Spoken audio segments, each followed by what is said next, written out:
Well, hello, beautiful people out there on the internet, friends, countrymen, internetonians. How are you doing? This is Jake Johnson here at Untethered Live. Good to see you on a Friday night. Good gracious. I'm ready for the weekend. I've been working my tail off all week long, building cabinets and shelves and moving big old heavy boxes. I feel like Iron Man today, if he was retired, and sunsetting. Anyway. How are you doing? How's the world? What's going on? What you guys want to talk about? Did you see the news?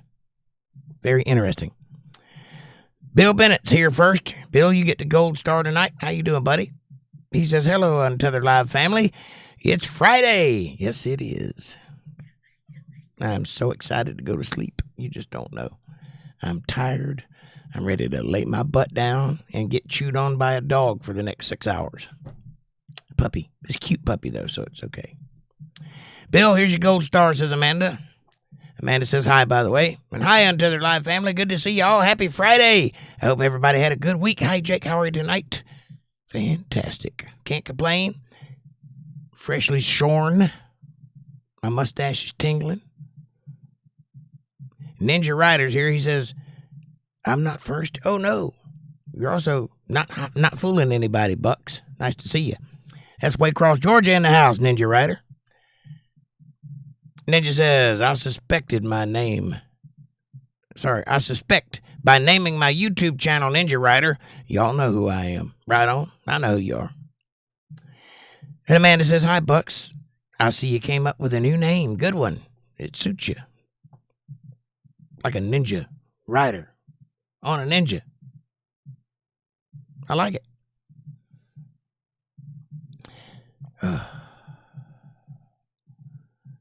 Let's see here. What do we got going on?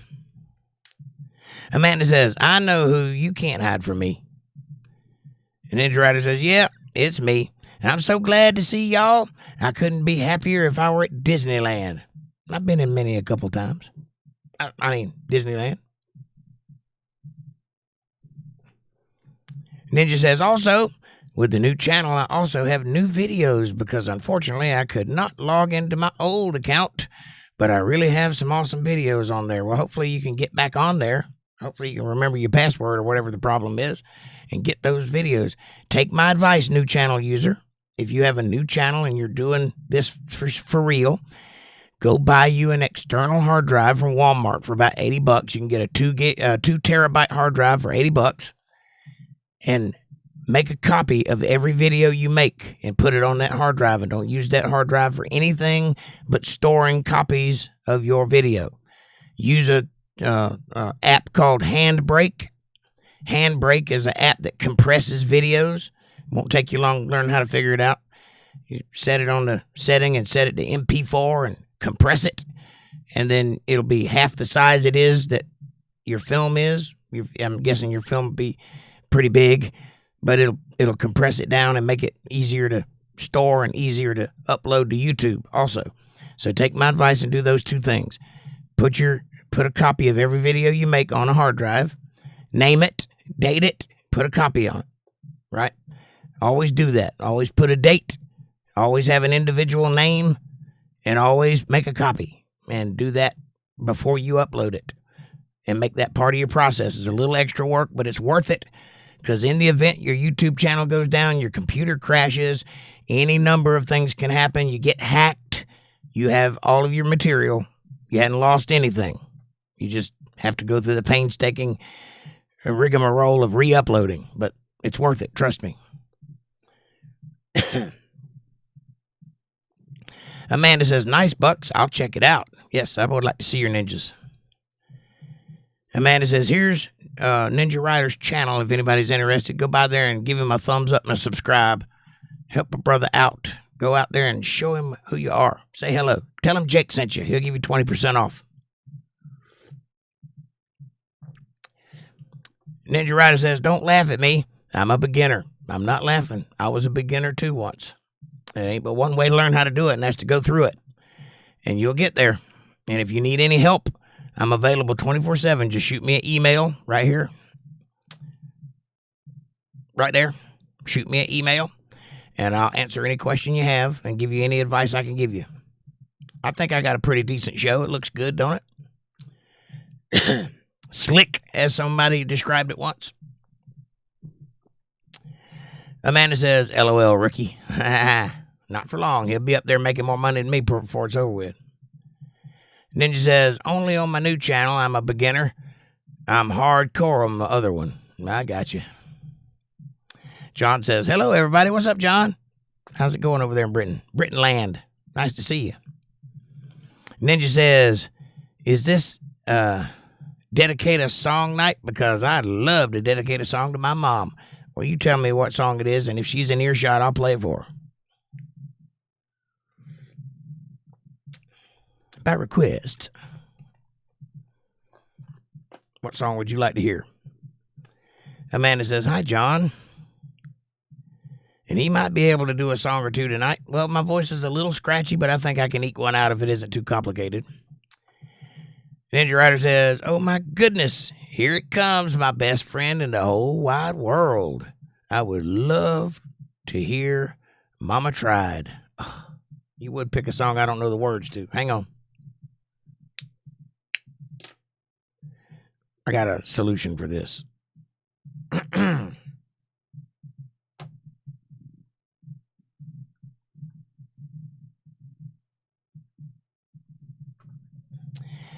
I'll just pull the words up.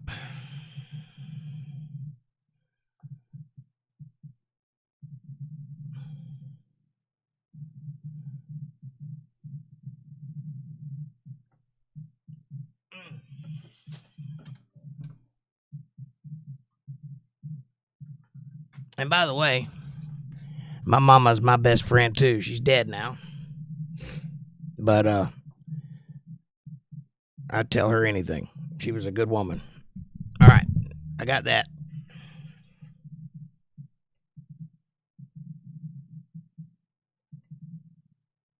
Now I got to turn this thing off.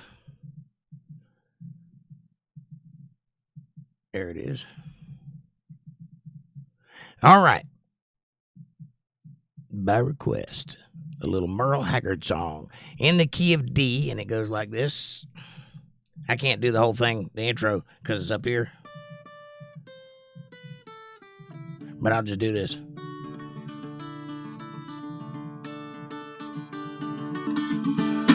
There you go. I hope that was worth it. Sorry that note in the chorus is a little tall, a little hard for me to reach. Mama, you raised a good man. Could you hear that?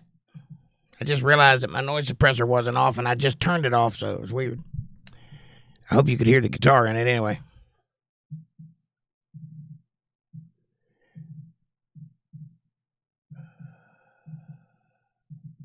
Amanda says, he knows that song, but I don't know if he can remember the words. Well, we have Google for that.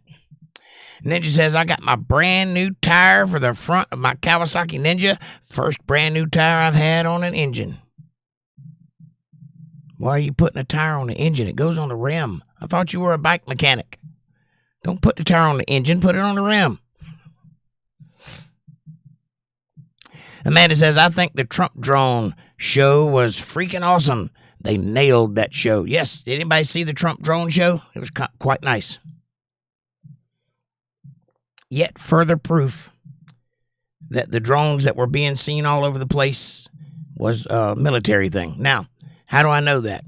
If you watched Trump's address to the nation today, or he did remarks at the Oval Office or wherever he was, one of the things that he said was he unveiled the new F47 sixth generation fighter jet, which they have been working on and flying in secret for 5 years. Now, think back to when they started talking about UFOs on the news.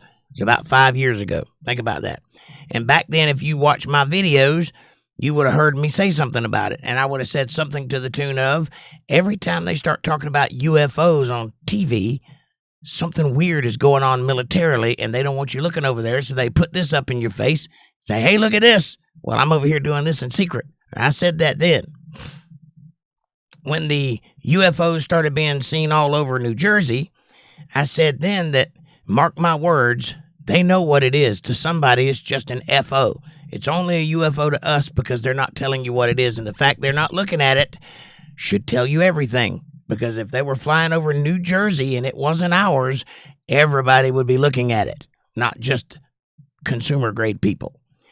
So what I said was was confirmed today when Donald Trump said that secretly they've been flying the F47 for 5 years, and it is a 6th generation fighter jet, which means it has drone capabilities. And he said you could have as many as you want. So apparently this new triangular-shaped plane, by the way, has many drones that come with it and fly in formation with it.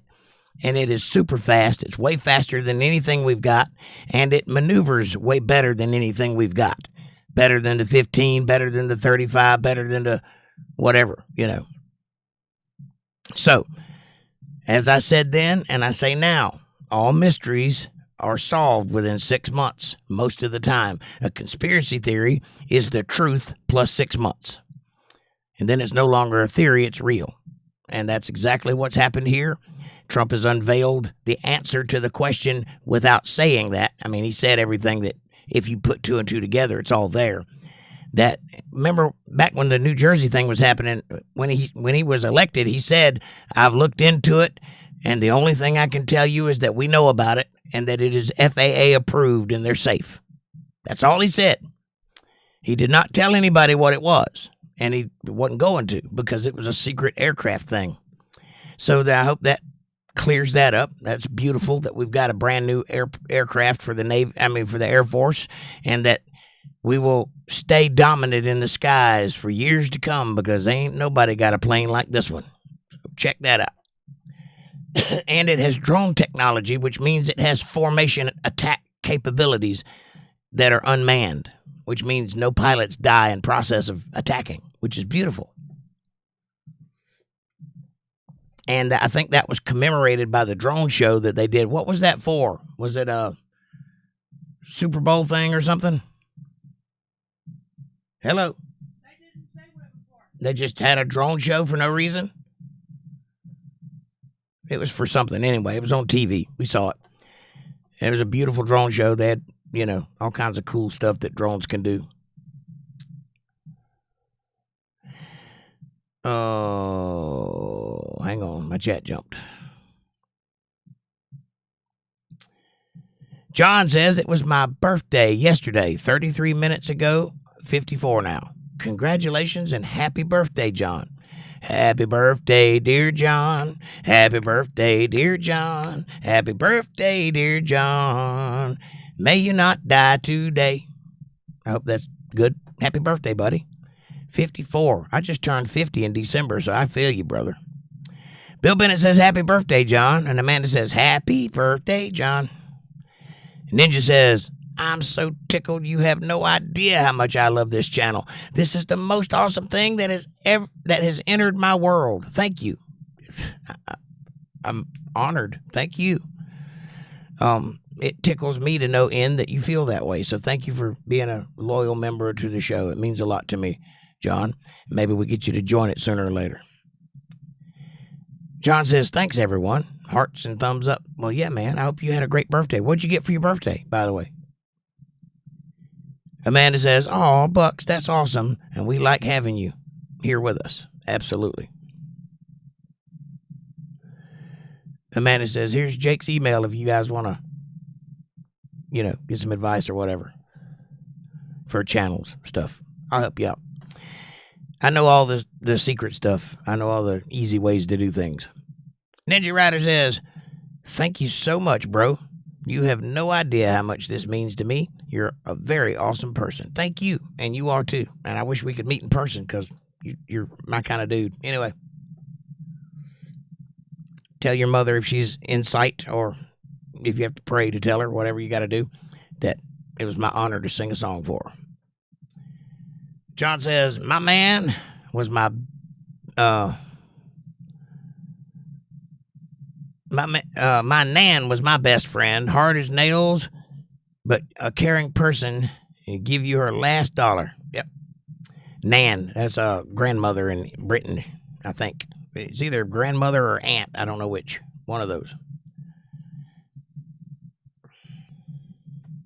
Nan rhymes with gran. Don't make me get in Barney Rubble. Huh? What? You know, Barney Rubble. Trouble. I saw it in a movie once. Anyway. Ninja says, oh my God, brother. I had tears. That meant so much to me. Thank you so much. You're welcome. My pleasure. I wish I could play the whole thing for you, but I'm already going to get copyright claimed for that much of it, so I can't sing the whole thing, but I wish I could. Amanda says, yep, it was good. Ninja says, I can't get that 1980 Ironhead out of my mind for some reason. I just feel like I gotta have it. Go get it, buddy. Go get that Ironhead. Show it who's boss. Can't go wrong with a Harley Davidson. That I know. Especially an 80. There's a period of time somewhere in that area where AMC bought Harley Davidson, and they were not quality controlled as good as they are normally.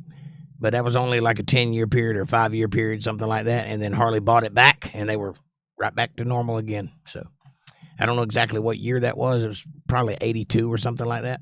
Might have been 79. I don't know. It's right there in that area.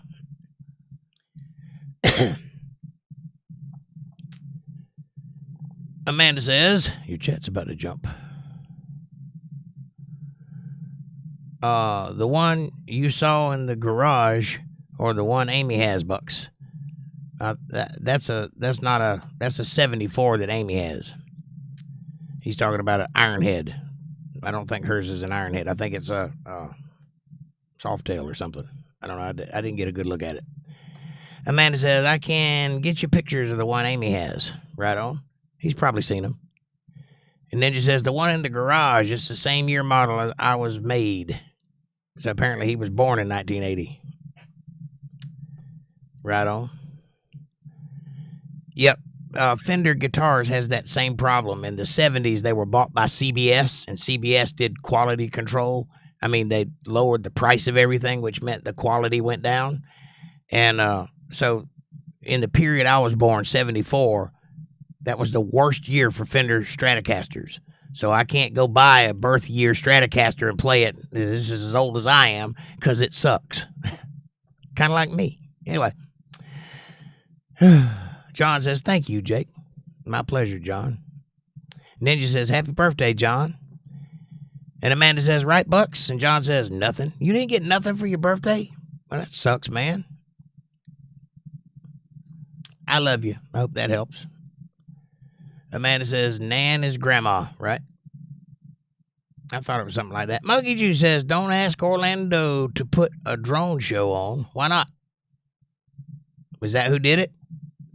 I don't know if I knew where they did it at, so if it was Orlando. But either way, it was a great show. Amanda says, hi, Monkey. And Monkey says, hi, Amanda.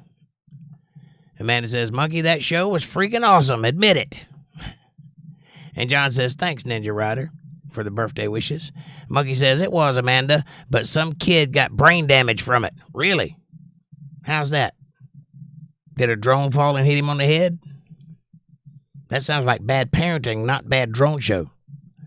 John H. says, love you too, brother. This is an awesome cup of coffee. Nice and lush and perfect and sweet. And, I'd like to thank the people who provide the coffee for the show. This is a regular cup of Joe. Don't you want to have a cup of coffee with me and talk about drone shows and such? If you do, go to the kitchen, pour yourself up a nice hot cupper, and let's get to talking. And if you don't have a cup, you can get one in the description below. I recommend the first one. It has my face on it. But there are some new cups there. There's a tumbler in there now, a stainless steel one just like this, except it don't have a handle.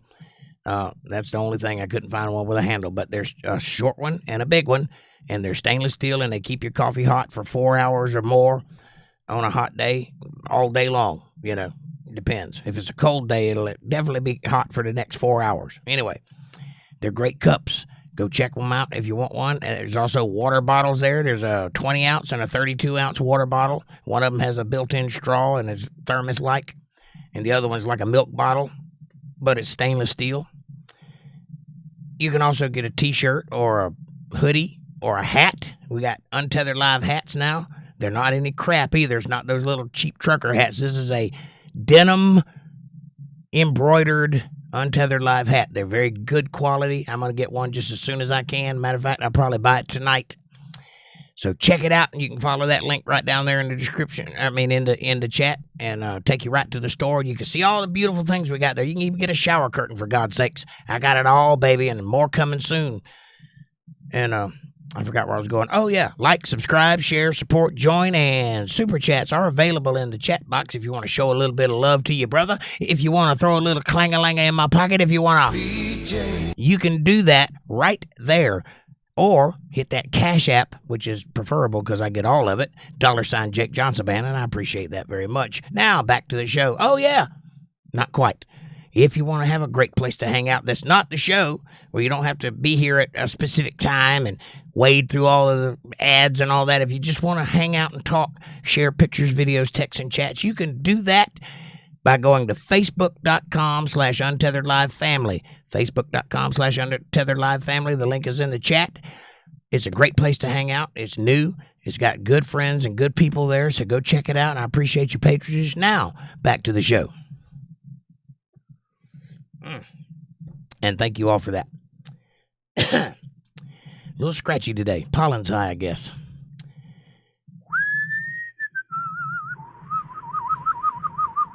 For Yourself says hello. Hey, For Yourself. Welcome back. Nice to see you. Amanda says it was on the water. Was it? I know the drone show was over the water, which means nobody would have been under it to get brain damage, and that might be propaganda. So you might want to look into that there, Monkey Juice. It might be. Just check it out. I mean, the left has a way of doing that, so they'll take any good thing and turn it bad if they can. I mean, they're burning Tesla buildings where Elon is not and has nothing to do with. So they have a tendency to overreact. So I'd look into that if I were you. Amanda says, hi, For Yourself. Welcome back. And Ninja says, I got a Law Tiger shirt. Sweet. A Law Tigers shirt the other day. Have you heard from them? I do not know what Law Tigers are. Is that a sports thing or a lawyer thing? I don't know. I don't know who they are. But you can have a Jake Johnson Band shirt, or you can have an Untethered Live shirt, and soon there will be Wilder Creek shirts also. I'm designing that as we speak. It's going to take a while for me to get that design down, though, because I have to draw it by hand.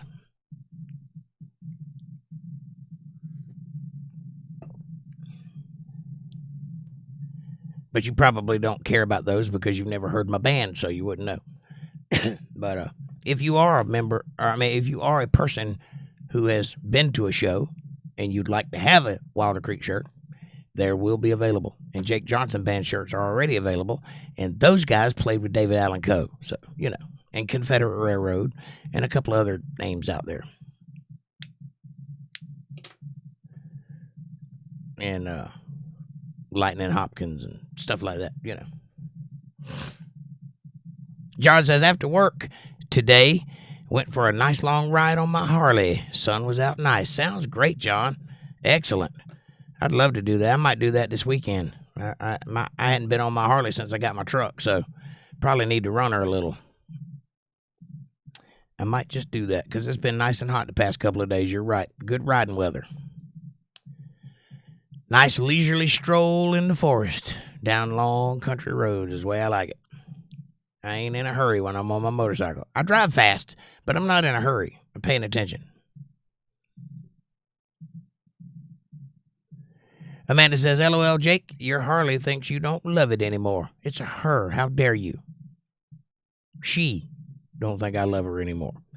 Well, I'm going to show her some. You know what her name is? Oh, Black Betty, Bam-a-lamma. Yeah, you better believe it. Amanda says, oh, I'm sorry. I didn't know her pronouns. Yeah, she identifies as a Cybertruck. Anyway. That was kind of funny. See, my thinker works good. You see what I did there? It's kind of funny. What you guys want to talk about? There's like 12 people here, but only 3 people are talking, so I don't know what you guys want to talk about. But do you know what NASA stands for? Newly acquired SpaceX astronauts. Because I don't think they're happy with NASA right now because they didn't come get the astronauts. They left them up there for 9 months.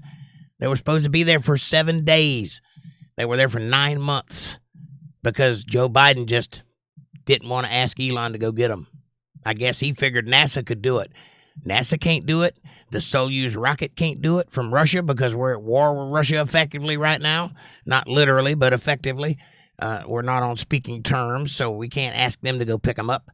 So the only person left is Elon Musk, and they didn't want to ask him. So rather than save the lives of the astronauts, they just left them there for 9 months. Can you imagine being in space weightless for 9 months? Little known fact, did you know that when you're in 0G gravity, your bones deteriorate at an alarming rate to the tune of if you're there for a year, your bones turn into mayonnaise with a soft, crunchy shell, pretty much. And if you're there for 2 years, you don't have bones anymore. They're just liquid where your bones used to be. It takes weight to keep your bones firm. Now, there is a way around that, sort of. You have to work out like 8 hours a day, riding the treadmill or the motor, the bicycle, and doing arm stuff, resistance, not for weight, but for resistance. And you have to do that like 8 hours a day, sleep for 4 hours, and then work for 4 hours. That's pretty much the whole day, I know I can't count either, but my point is could you imagine having to live by that schedule for 9 months and not be able to stop? You need gravity.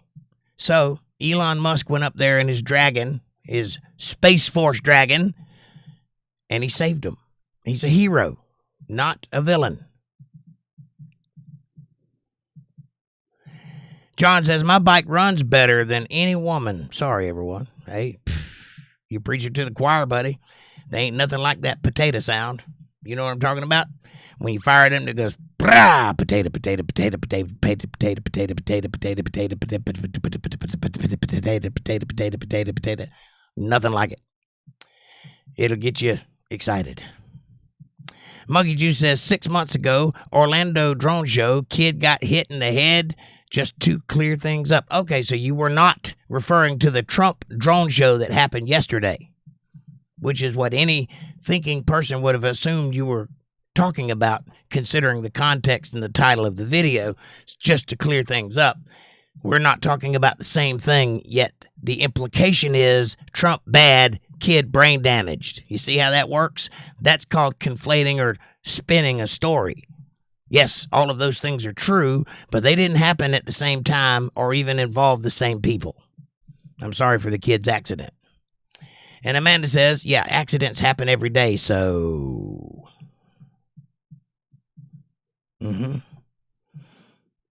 says, I'm trying to send a couple of dollars. How do I get it on Cash App? And John says, we need gravity. Right on. Bones need gravity. All right. You have to go, I think you have to have a Cash App account, which is free, by the way. And just go set up an account with Cash App, and then you can take your credit card or any bank information that you have and put it on your Cash App and then lock it so that no one can ever gain access to it unless they have your PIN code. But you can unlock it and then send that money to $Jake Johnson Band with the send function in Cash App. Cash App is free. You can download it from your Play Store, or if you're an Android, you can go to Android Store, or you can go to Google Play. Either one has it, and it's real easy to do. I mean, it's pretty much self-explanatory. And if you need help, call Amanda and she'll talk you through it, because she's good at that sort of thing. And you can tell me and I'll email you her phone number if you can't figure it out yourself. But I appreciate that. I could use it.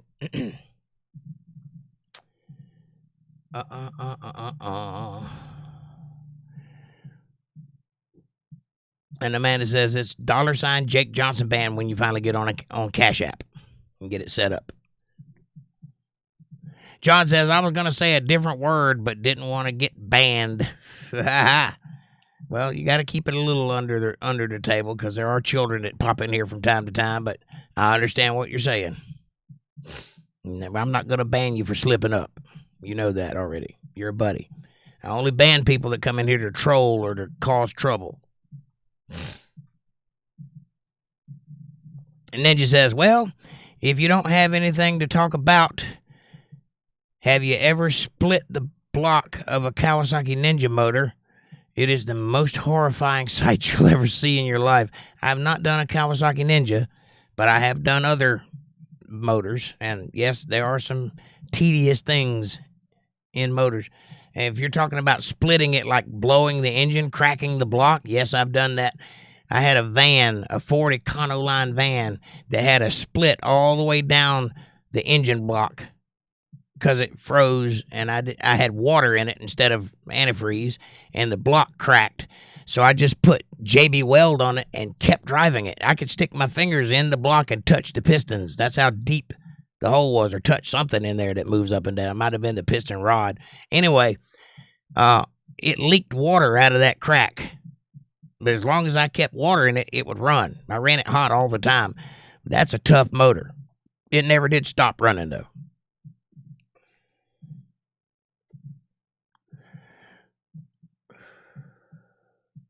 And Amanda says, I won't ban you, John. See? She knows who's starting trouble and who says something they shouldn't say. And Ninja says, I'm watching you on my TV and my phone. Dedication is bliss. Thank you, sir. God bless you. You ought to see Amanda's setup. She's got more tech than I do, and I'm running a damn TV show here. I've got all kinds of monitors and lights and microphones and sound equipment, and, you know, in front of me is a OBS studio system set up wide open with all the little bells and whistles. And then I walk in there, and she's got 5 phones, a laptop, a tablet, and a big 42-inch TV all going at one time. It's amazing I can even get out on the internet. She's got it all cooked up. But that's dedication, too. And Monkey Juice says, Amanda knew I was talking to her. Monkey Juice, I don't know if you noticed the title of the show. It's Untethered Live, and that's me. So if you're talking to me, and I'm going to respond. She doesn't have a microphone. Know what I mean? And Amanda says, Monkey? Who you talking about? What you talking about, Willis? I pity the fool. Stay in school, say no to drugs. Then he says, no potato. Wee. That's the sound mine makes, right? Old 2-stroke. I don't know if a Ninja's 2-stroke, though, is it? I don't know. I don't think it is. Amanda says, oh, okay, Monkey. I must have missed one. Nope, I did not.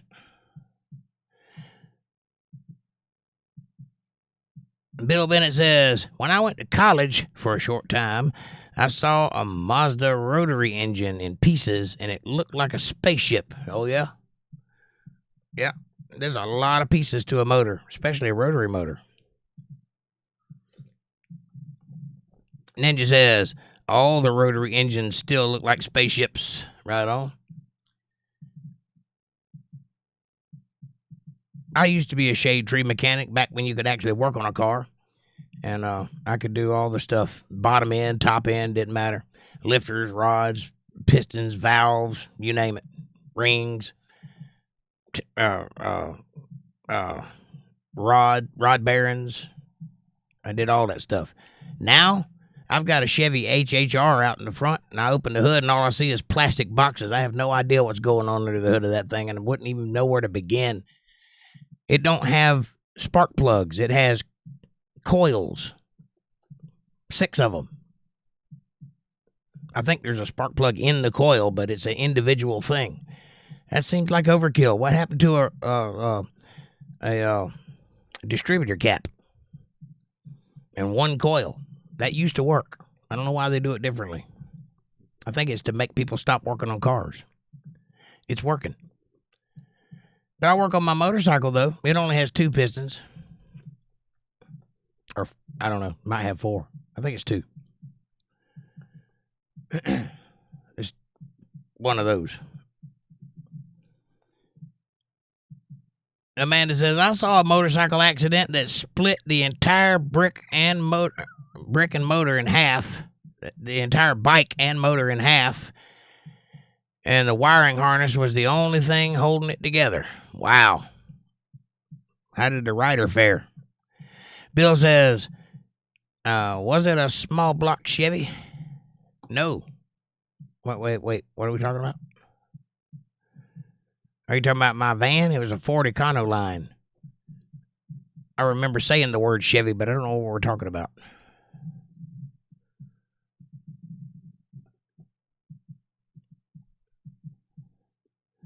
John says, Jake, you're on my projector screen. 200 inches. Wow. Man, you really do like looking at ugly, don't you? Whew. How's my mustache look at 200 inches? I bet you can see the pimples on my chin. Batshit Crazy says, Chief, what's up, buddy? Nice to see you, Batshit. Amanda says, that's what I'm talking about, John. I want one. A small block Chevy? Nope. A 200-inch. Oh, you want one of those 200-inch projector screens, right? I don't like projectors because you can't see in the daytime. I like a crisp image, and in the daytime in my house anyway, you can't see the thing. Sun washes it out. So you have to be in a dark room. It has to take up a whole wall. So I live in a tiny house, so it ain't practical here. But I like the idea of it. I like the idea of having like a movie theater screen in your house. Sit back on your couch and watch a real movie. But I wouldn't want to have that to be my only TV. Now, if I had a retractable screen that I could pull down in front of my TV when I wanted to use the projector, that would be all right. Do it at night. Have all the windows blacked out or something. But I wouldn't want that to be my only TV. I'm too accustomed to high definition. Amanda says, hi, batshit crazy. And Amanda says, coil. Oh, John, you're talking about my HHR. Yeah, it's a small block Chevy. I think it's a 6-cylinder. It might be a 4, but I think it's a 6-cylinder. And each cylinder has a coil. Yep, that went right out of my head as soon as I said it. I was like, what is he talking about? Chevy. HHR. Gotcha. Yes, it's a small block, I think. Coil packs, and yes, there are plugs in them. Right. Well, it's stupid. That's what I'm saying. What's wrong with having the spark plugs where the piston goes and having all that go to a distributor cap and then to a coil? That makes more sense to me, but I'm old, so what do I know? Did you get it from a Ninja Rider? Did you get one? Oh, the CashApp thing? Let me look.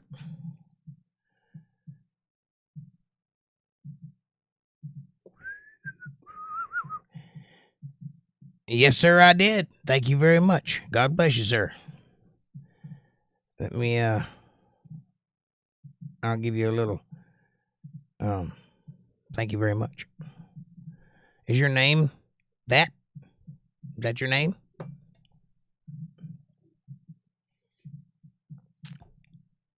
Pleasure to meet you.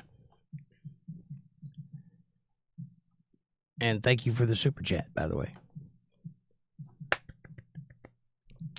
Kendra Wood, she says, hey, just here for a minute. Having a bad night. Just real sick. Well, I'm sorry, Kendra. I hope you get to feeling better. I hope you're doing better than the last time we spoke to you. You had just been in the hospital, so I hope you're faring all right. If there's anything we can do for you, let us know. We love you, and thank you for being here. And Amanda says, you have 2 pistons. If you have 2 plugs, it's 2 pistons, 4 plugs, 4 pistons, and so on. Well, what about those that have 2 spark plugs per piston, smarty pants? Huh? I think mine only has 2. Batshit Crazy says, FWIW, Wankel Rotary has very few moving parts. 2, what are we saying here? Hang on. 2 rotor, most common oil, fuel, consumption, ongoing problems. I don't know what a FWIW is. For what it was. For what it's worth. Fucking wow. I'm wonderful. How about that? What is a Wankel?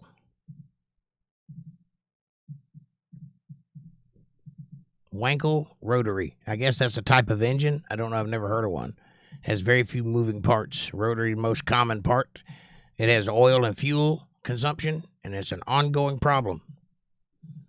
And Amanda says, hi, Kendra. Get well soon. Monkey Juice says, do you think you'd hear a 47 flying by? I don't think so. I think all of the UFO sightings that have been going on for the past 5 years is the F47. Because he's been secretly flying it for 5 years now, and now they're in production. So now there's more than one of them, or more than a couple of them. They've been in test phase for 5 years.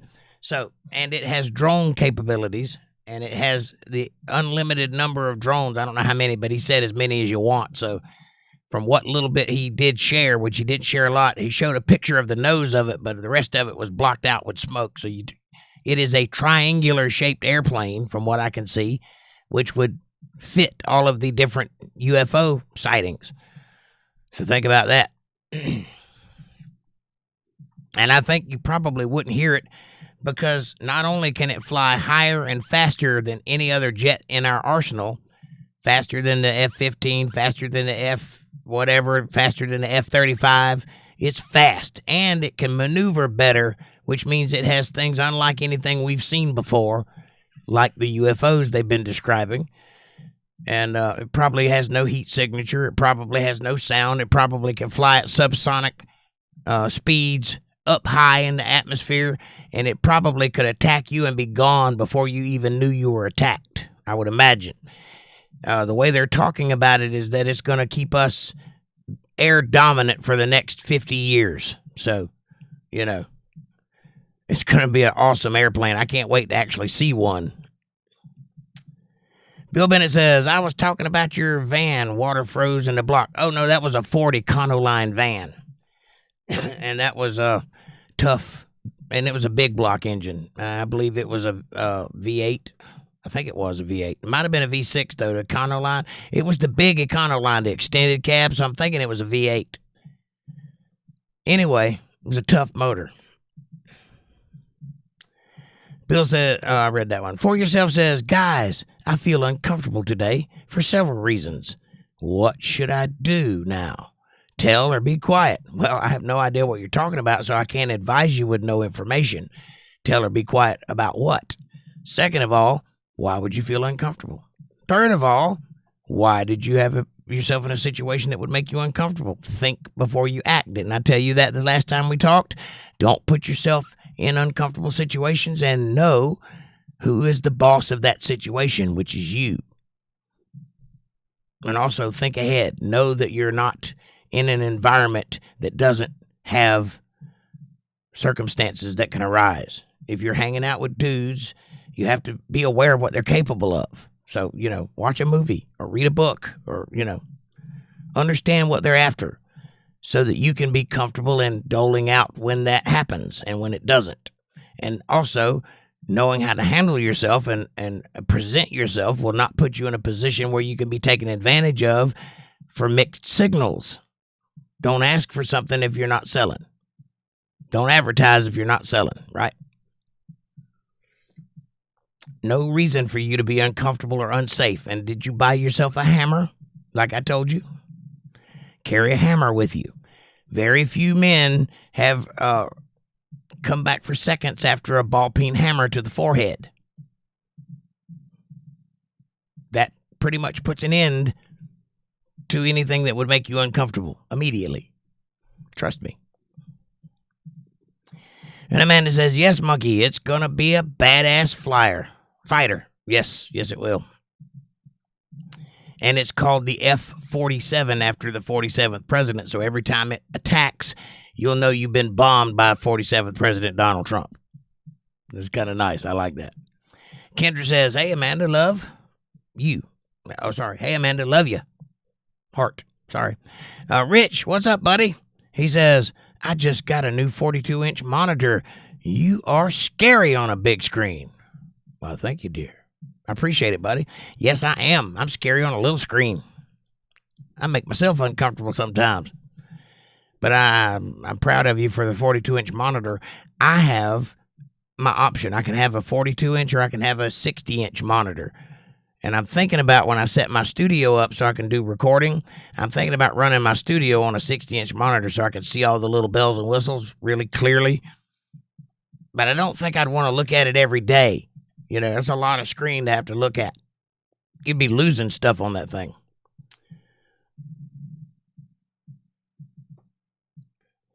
But congratulations on your new purchase. They do have... What size is that double monitor we're looking at? 46 inch? Yeah, but it has no line. Is it 46 inches? Yeah. I thought it was like a 19 inch. No, there's two 23 inch. 23 inch, that's what I'm looking for. So they got a new monitor now for computers that do what I do. It's two monitors put together. It has no line. It's two monitors and it's curved. So I can sit there and see in, panoramic view everything I'm doing. So it's a big, wide monitor. That's pretty cool, huh? And we're going to get one for this studio, so that I can run my podcast and have me in the middle and then have all my little stuff on the sides, web pages and whatnot. And then I can do different camera angles because they'll be facing me, right? So if I go over here to look at something on the monitor, I can have a camera there, so I'm still looking at the camera. Or I can have opposing views if I want. And I can have conversations with myself in real time, which would be cool. John says, looking good, Jake. Thank you, sir. I appreciate that. I shaved just for you.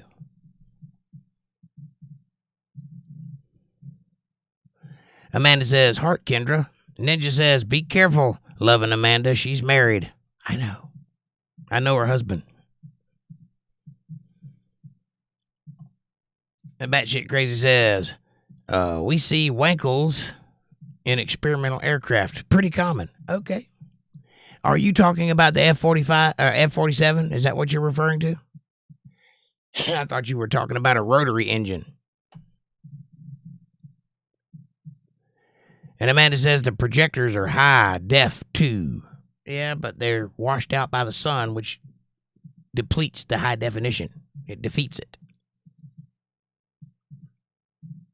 Kendra says, I'm going back to the doctor on Monday. Wish me luck. With all the prayers that I can muster. Good luck. I hope that you have a positive visit, and I hope that it's good news all the way around. And may God be with you, and may God bless you, and may He keep you in His arms while you're going through your time of need. So I hope that helps. In Jesus' name, amen. And Amanda says, LOL, Bucks.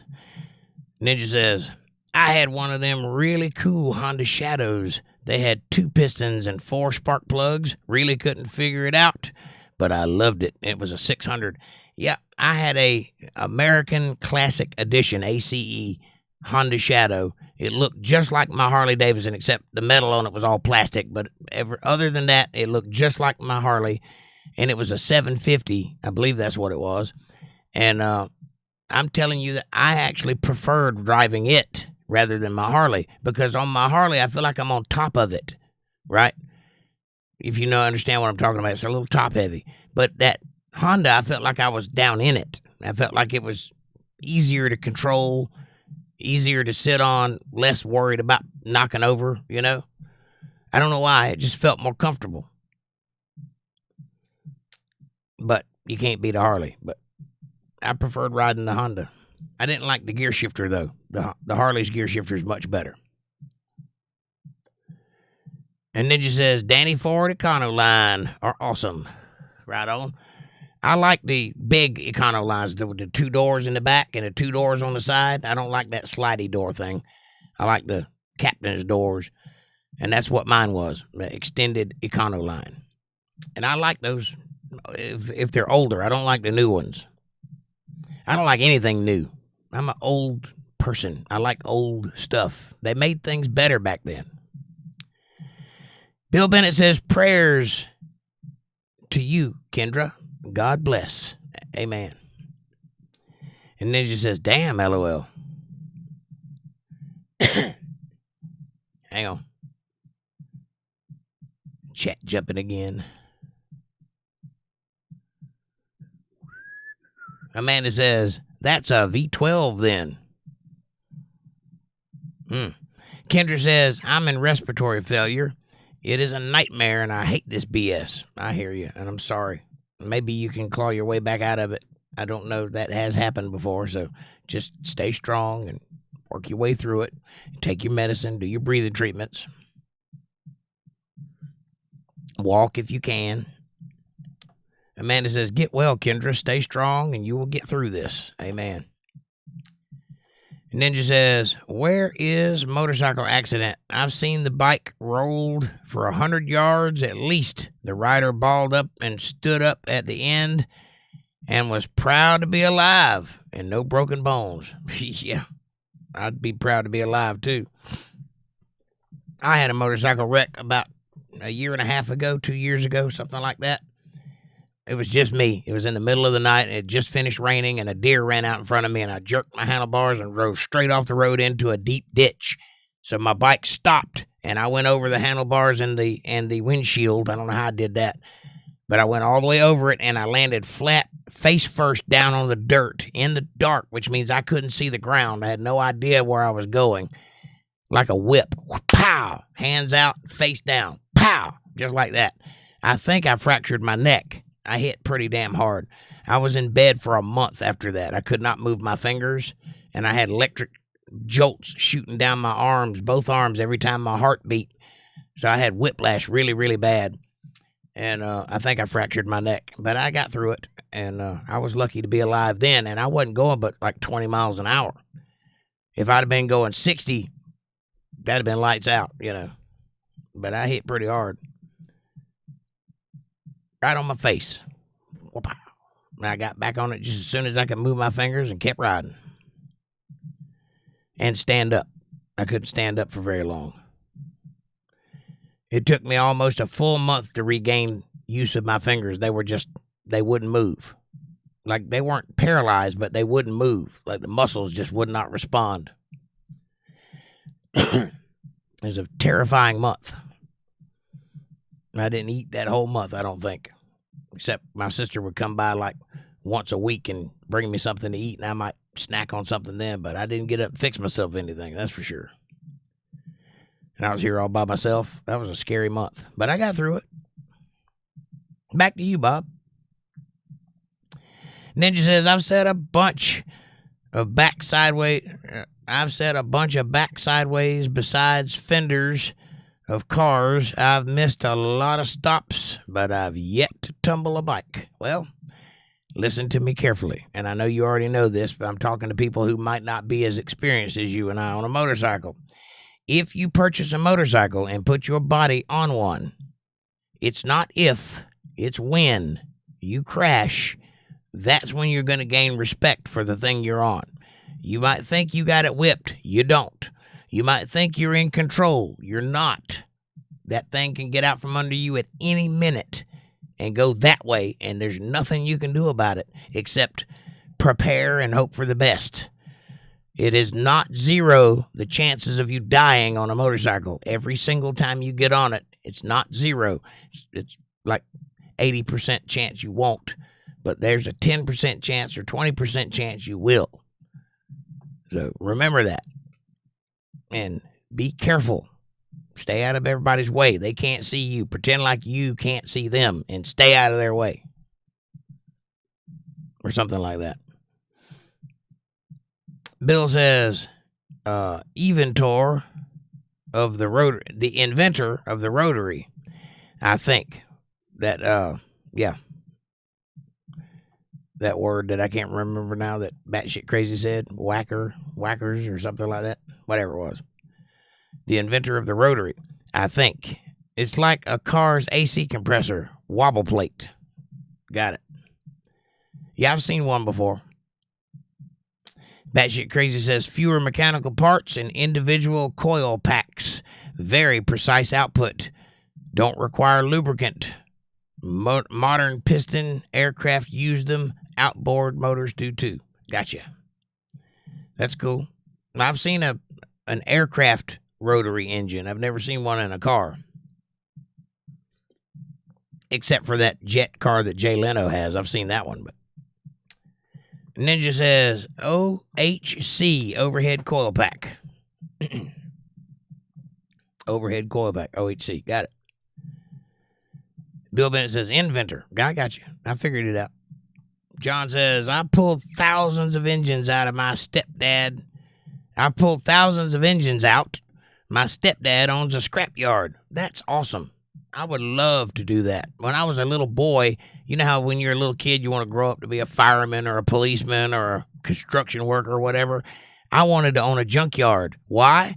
Because in my mind, I wanted to build a giant robot that I could drive around, like Voltron. That's what I was fantasizing about when I was 4. Anyway, my dream was to grow up and be Sanford from Sanford and Son. That's what I wanted. I wanted a junkyard that was all mine, just junk. And I never did get that, but I am a pack rat, so I guess that's kind of the same thing.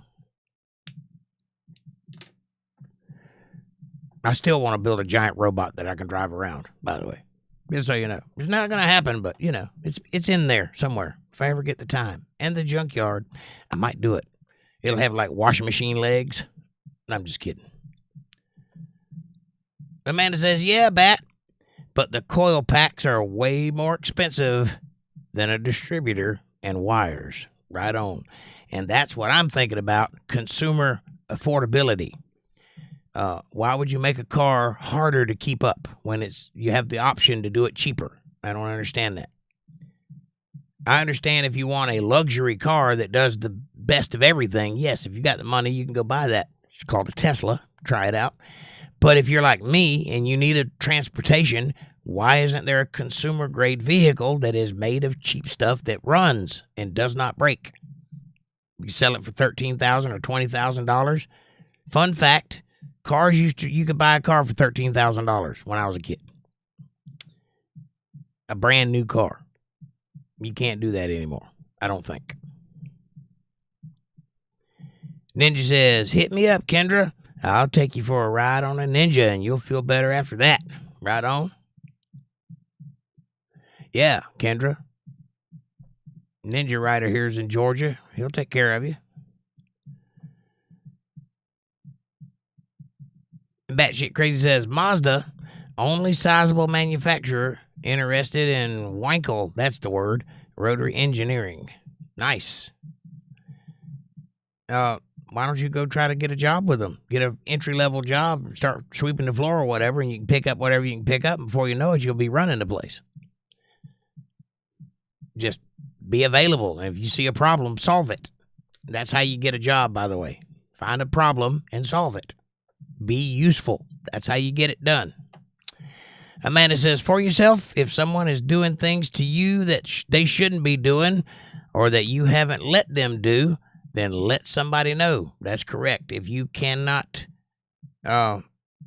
reconcile what has been done, you need to tell somebody. Don't worry about how it makes you feel. Don't worry about how it makes you look. Don't worry about what anybody's reaction is going to be. You make sure that an adult knows that something is going on, because they cannot read your mind. And despite your thinking it, they don't know everything. So tell somebody.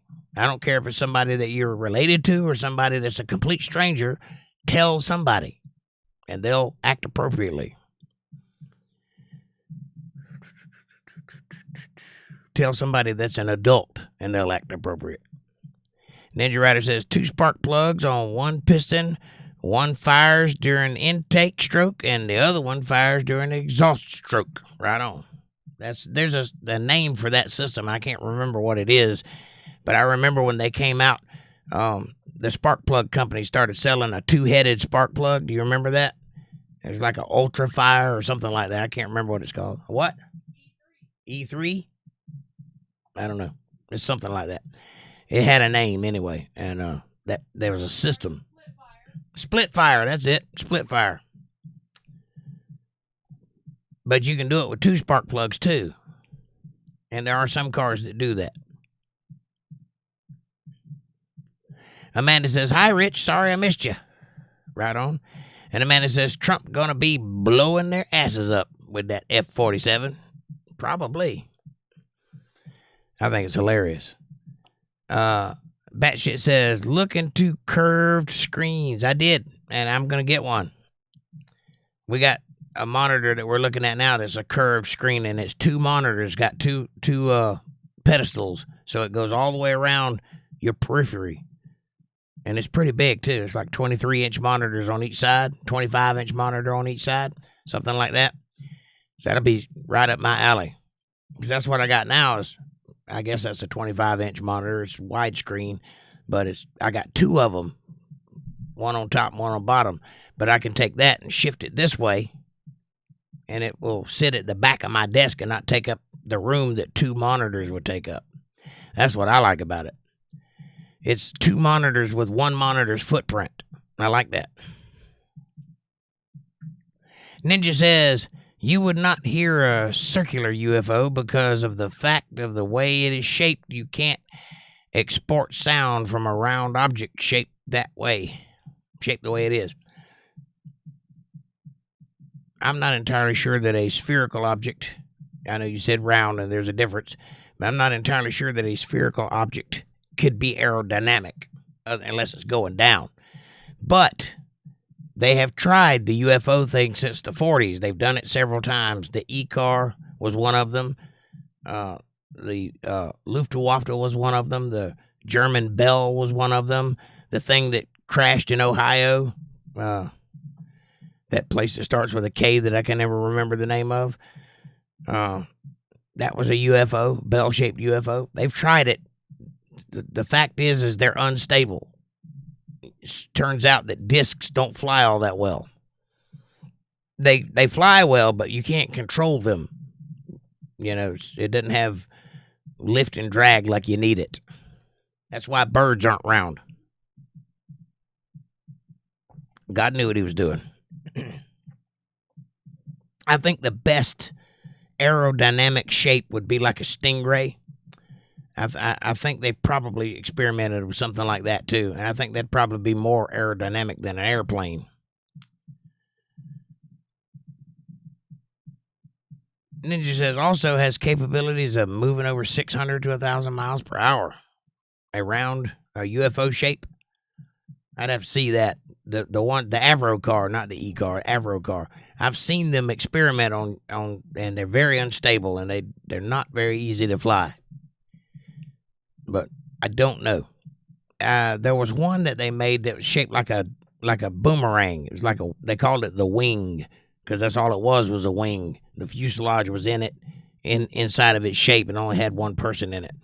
And that thing was very, very maneuverable. They could do things with it they couldn't do with regular airplanes. But I don't know why they never did a production run of those. But they did experiment with it.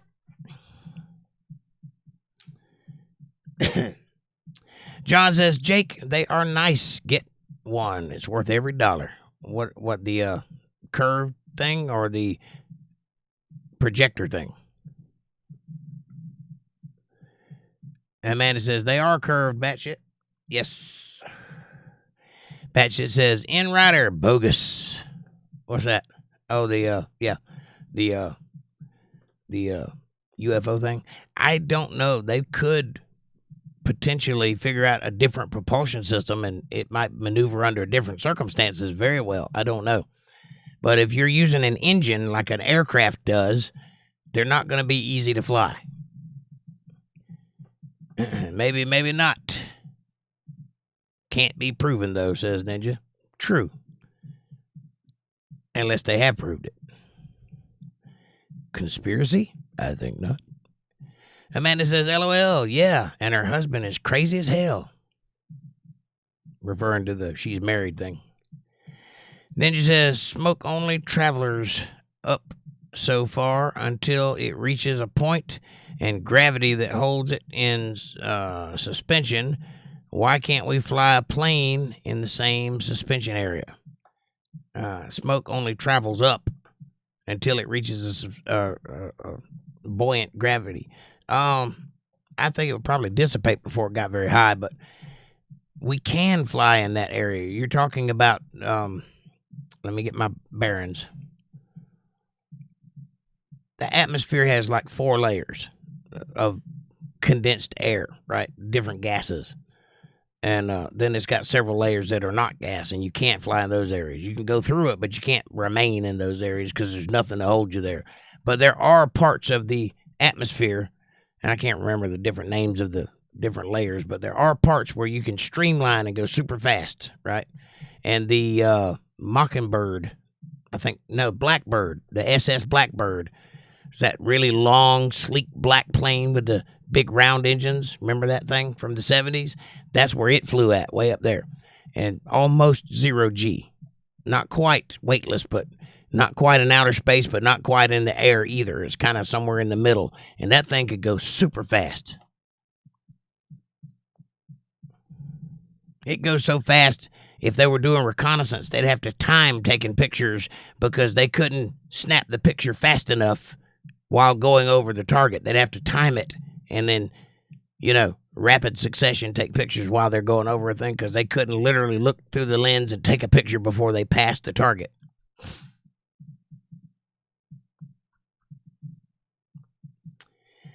La da da da da da la da da da da da.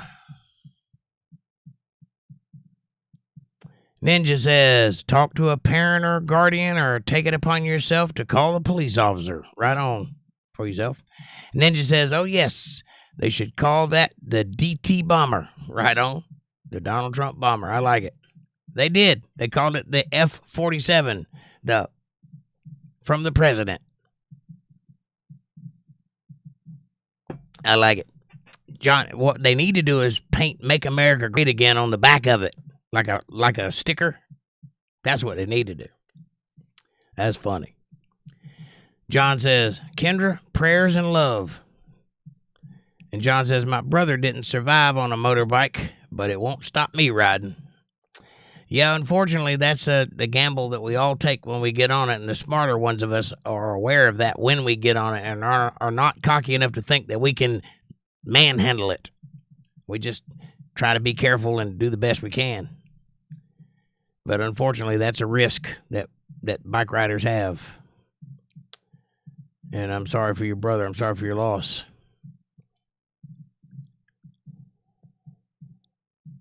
Amanda says, then a buzzard hit you in the face and rung your bell, too. Yep, that happened.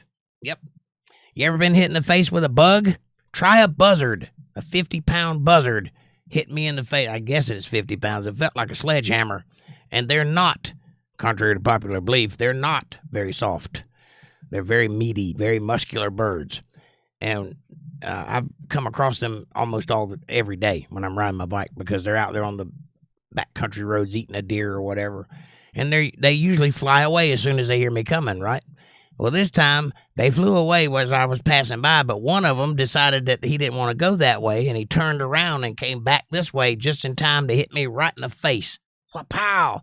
I went back, let go of the handlebars, and everything went black, but I did not lose consciousness, but I could not see for a solid, felt like a minute, but it was probably 3 or 4 seconds. And I finally got my vision back, and I was headed right for the ditch, and I just kind of leaned, got back on the road. Scary. Don't get hit in the face with a buzzard. That's the moral of the story. A vulture. That's what a buzzard is, if you don't know. It's a big, mean chicken. For Yourself says, it's hard to listen and give attention to your stream because nearby me is my brother's friend, and he's kind of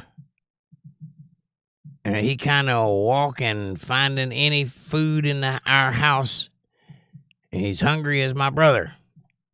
Well, feed that boy. But you just pay right on attention to me, because I'll give you more fun than he will. I promise. Let him raid the kitchen. You hang out with us. And For Yourself says, yep, you don't understand that. I mean, he is like watching your stream with me. Well, that's all right. And he talks too much. Oh, okay. Well, hey, dude, shut the hell up. Let the man talk. Can't you see the lady is trying to enjoy the stream? Be quiet. Play your cards. You know. See what happens. And Amanda says, Ninja OHC is overhead cam. Yep, that's what it is. I think that's what he was saying. And Amanda says, on a car anyway. Well, a bike don't have an overhead cam, so I think he was referring to the rotary engine anyway. Amanda says, LOL, pack rat is an understatement. Well, I do like stuff. I got stuff everywhere. I'm a rich man if stuff is the measure of rich. Bill says, a lot of Mazdas, like the RX-7, had a rotary engine. I would love to grow up at a junkyard, LOL. I love Sanford and Son. Hi, Bill, my man. I don't know why that is. I mean, I am mechanically inclined to some degree. I'm not a mechanic by any stretch of the imagination, but I do like tinkering, and I do have a degree in electronics technology, so I understand electricity and wiring and circuit boards and all that kind of stuff. And for whatever reason, junk just fascinates me. I just love it. I love stuff. You know, I like tearing things apart and fixing things and making one thing out of another thing, and it's just a thing I do. There's a little bit of engineering in there, and I don't know why, but a junkyard just seems fascinating to me. And I loved Sanford and Son, too, back in the day. That's how old we are, Bill. I don't know if anybody else in this chat even knows what a Sanford and Son is, but us old folks do. Just a big one, Elizabeth. Bill says, cleanse your soul, be honest, and set yourself free. Amen. Linda Davis says, good evening, Untethered Live family. Hi, Linda. How are you, sweetheart? Hope you're doing well. We're just chit-chatting about all kinds of things. Ninja says, oh, yes, most definitely. Every time I leave my house, I make sure there's nothing in that I would be ashamed of if I died on a motorcycle accident, right? You got to think about that. If you're going to ride a bike out there, you're on 2 wheels, out in the open, and there's nothing out there to protect you but a little helmet. You got to think about that, and you got to be prepared for that. You cannot go into it not understanding what you're doing, because you will be caught off guard, and it will make you freeze up. If you're aware of the situation, you know you're most likely going to come off of that thing at some point, then you're prepared for it. You roll over that exercise in your mind. What would I do if it falls? What would I do if somebody sideswipes me? What will I do if somebody pulls out in front of me? You got to practice that. Get it in your repertoire of reactions, and then it's not as big of a problem, but it's still a problem. Always good to say a prayer, too. Ask for forgiveness before you crank it up. That's what I do.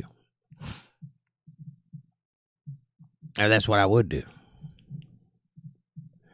Amanda says, hi, Linda, hun, heart exclamation point. And John says, hi, Linda, heart.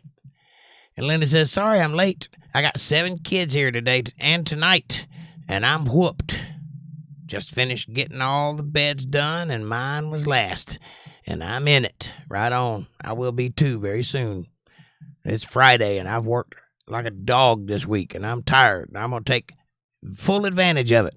I got one thing to do this weekend, and that's what I'm going to do. One thing. I got to go get a desk, and I got to make room for it. That's it. For Yourself says, be honest. Why you guys were gone for 3 seconds? I was only here for 3 seconds. Okay. What are you talking about? And I'm always honest. Do you mean by that statement that you did not hear the advice I gave you earlier? Because you can rewind it and listen to it. It's there. It's there for posterity. Amanda says, Linda, you missed the conversation earlier. The drones in Jersey was the military and Trump's new fighter jet, the F47. Yep, that's what I think it was. And he said as much on his press briefing today. You got to read between the lines, but all the information is there.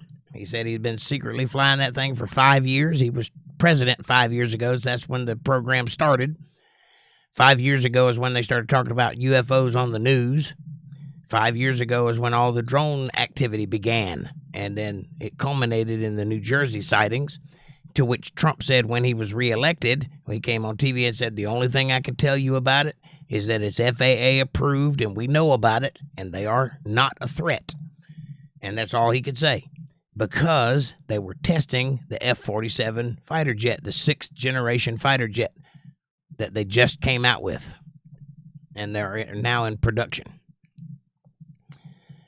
So, put all the little dots together. That's what all that was about. Ninja says, lease a Tesla for a year. You will lease a Tesla, and for a year, you will change your mind. Oh, I know. Believe me, I don't want a Tesla. I think they're modern Marvel engines, engineering. I think they're brilliant. They're fast. They're beautiful. And also electric, unreliable. And you need electricity to make it go, which defeats the purpose of having a battery-operated car in the first place. So, no, I have no intentions of buying or being in a Tesla. I don't want one. I don't like that kind of thing. I'd much rather have a Datsun B210. I know that will run forever. And not leave me on the side of the road when it's cold. Curved screen, Jake, says John. That's what we were talking about earlier. Right on. Linda says, Amanda, maybe Walter heard them. I will have to ask when I talk to him. Yep. You can get on YouTube and look up the president's remarks today, for today. I think he was in the Oval Office or something like that. Yeah, I'm pretty sure he was. And there was 2 generals with him. So you can find that video. It's on YouTube today. So, and he talks about it there, and it even shows a picture of it, but it's covered up with smoke, and you can only see the front of it, the airplane, and it's triangular shaped, by the way, which would explain why people keep seeing triangular shaped UFOs, because they're secretly testing that aircraft and different variations of it. Amanda says, the Teslas have some badass technology, but I like to hear and feel my engines. Right on. Don't get me wrong, I'd love to drive a Tesla. I think they'd be cool as hell. I would not want to own one as my only mode of transportation, though, because I'm not, an idiot.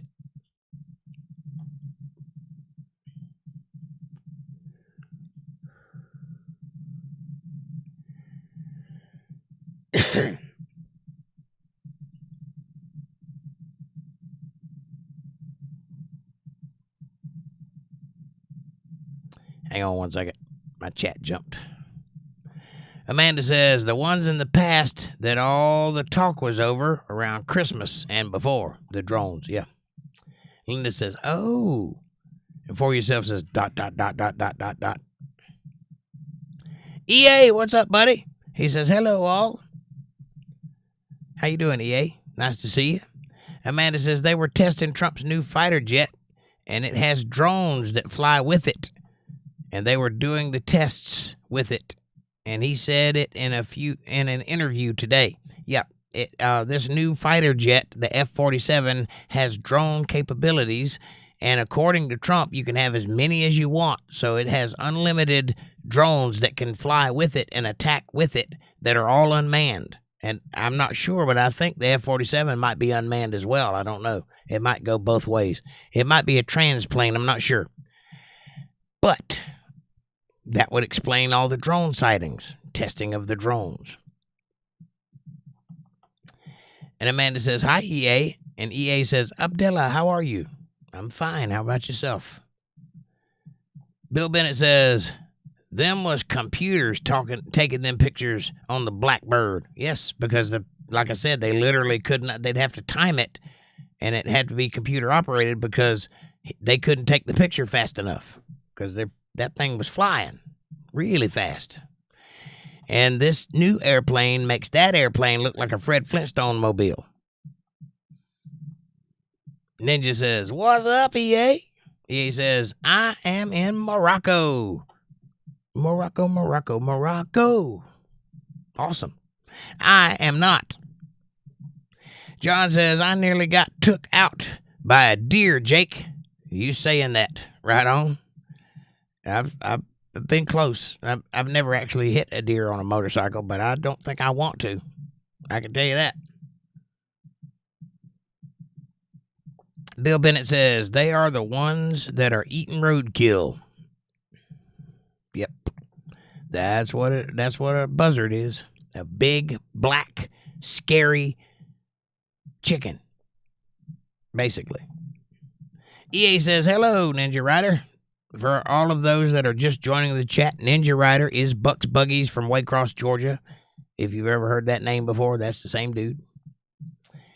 And we got another one of those coming up here soon. Vera Lynn, who used to be somebody else. EA says, hello. I read that one. Hello, Linda Davis, says EA, and hello, Amanda Banhammer. And then she says, that's what I'm talking about. Zoom, zoom, baby. Let's go 1,000 miles per hour so we can't feel our face. I love this stuff. Right on. Yes, that's why I wear a quarter helmet, because I like to feel the wind in my face. I don't like to be closed up in a helmet. John says, me and my stepdad built a go-kart with a V8 engine in it. It was a project. I bet it was. That sounds like a lot of fun. That's basically a dune buggy, right? Amanda says, damn, John, I'd like to play on that. Me too. I like go-karts. I like things that go fast. EA says, you are talking about cars? Among other things, yes, sir. We're talking about cars and aircraft and UFOs and drones and pretty much anything else you want to talk about. Amanda says, I'm a total gearhead. She is. ASC certified and everything else. Or ACE, whichever one it is. I can't remember.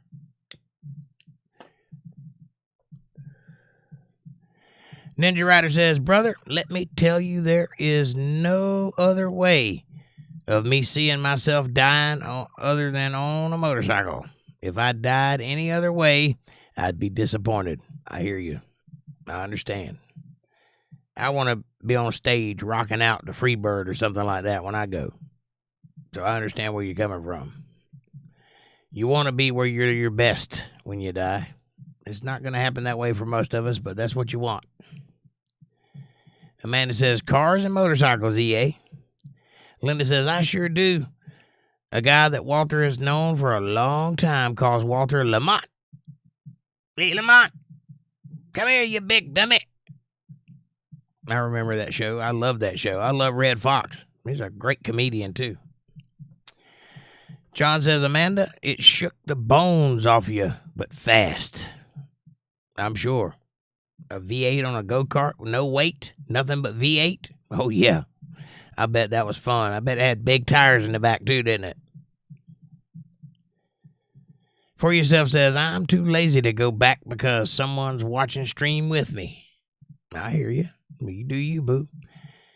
But, you know, the answer to your question might be there. Amanda says, LOL, I bet. It was probably a blast to play on.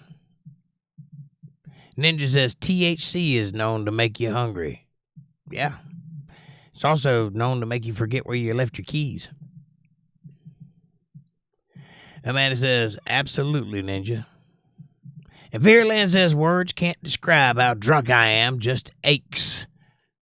You go, baby. How you doing? I wanted to say hi. Well, hi. I hope you're doing okay. We miss you around here. We love you. And, enjoy your drunk, but keep it civil. Don't go too far. Don't go praying to the porcelain gods. Amanda says, hi, Rachel hon. You doing better? And John says, Tesla, fast takeoff, but it doesn't last long. It doesn't last on a long run. Yeah, I know that. I can imagine that it wouldn't keep up because a battery is diminishing the whole time it's operating. So I would imagine you're slowly going to a stop at some point where you have to go get out and recharge, and it takes an hour and a half to recharge.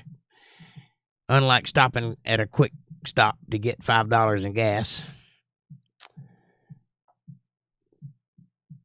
Ninja says, hey, girl, what's up? Talking to Vera Lynn. What's up?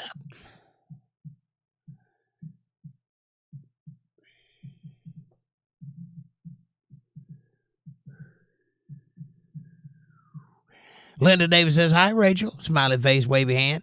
Bill says, don't drown your sorrows, Vera. Find happiness.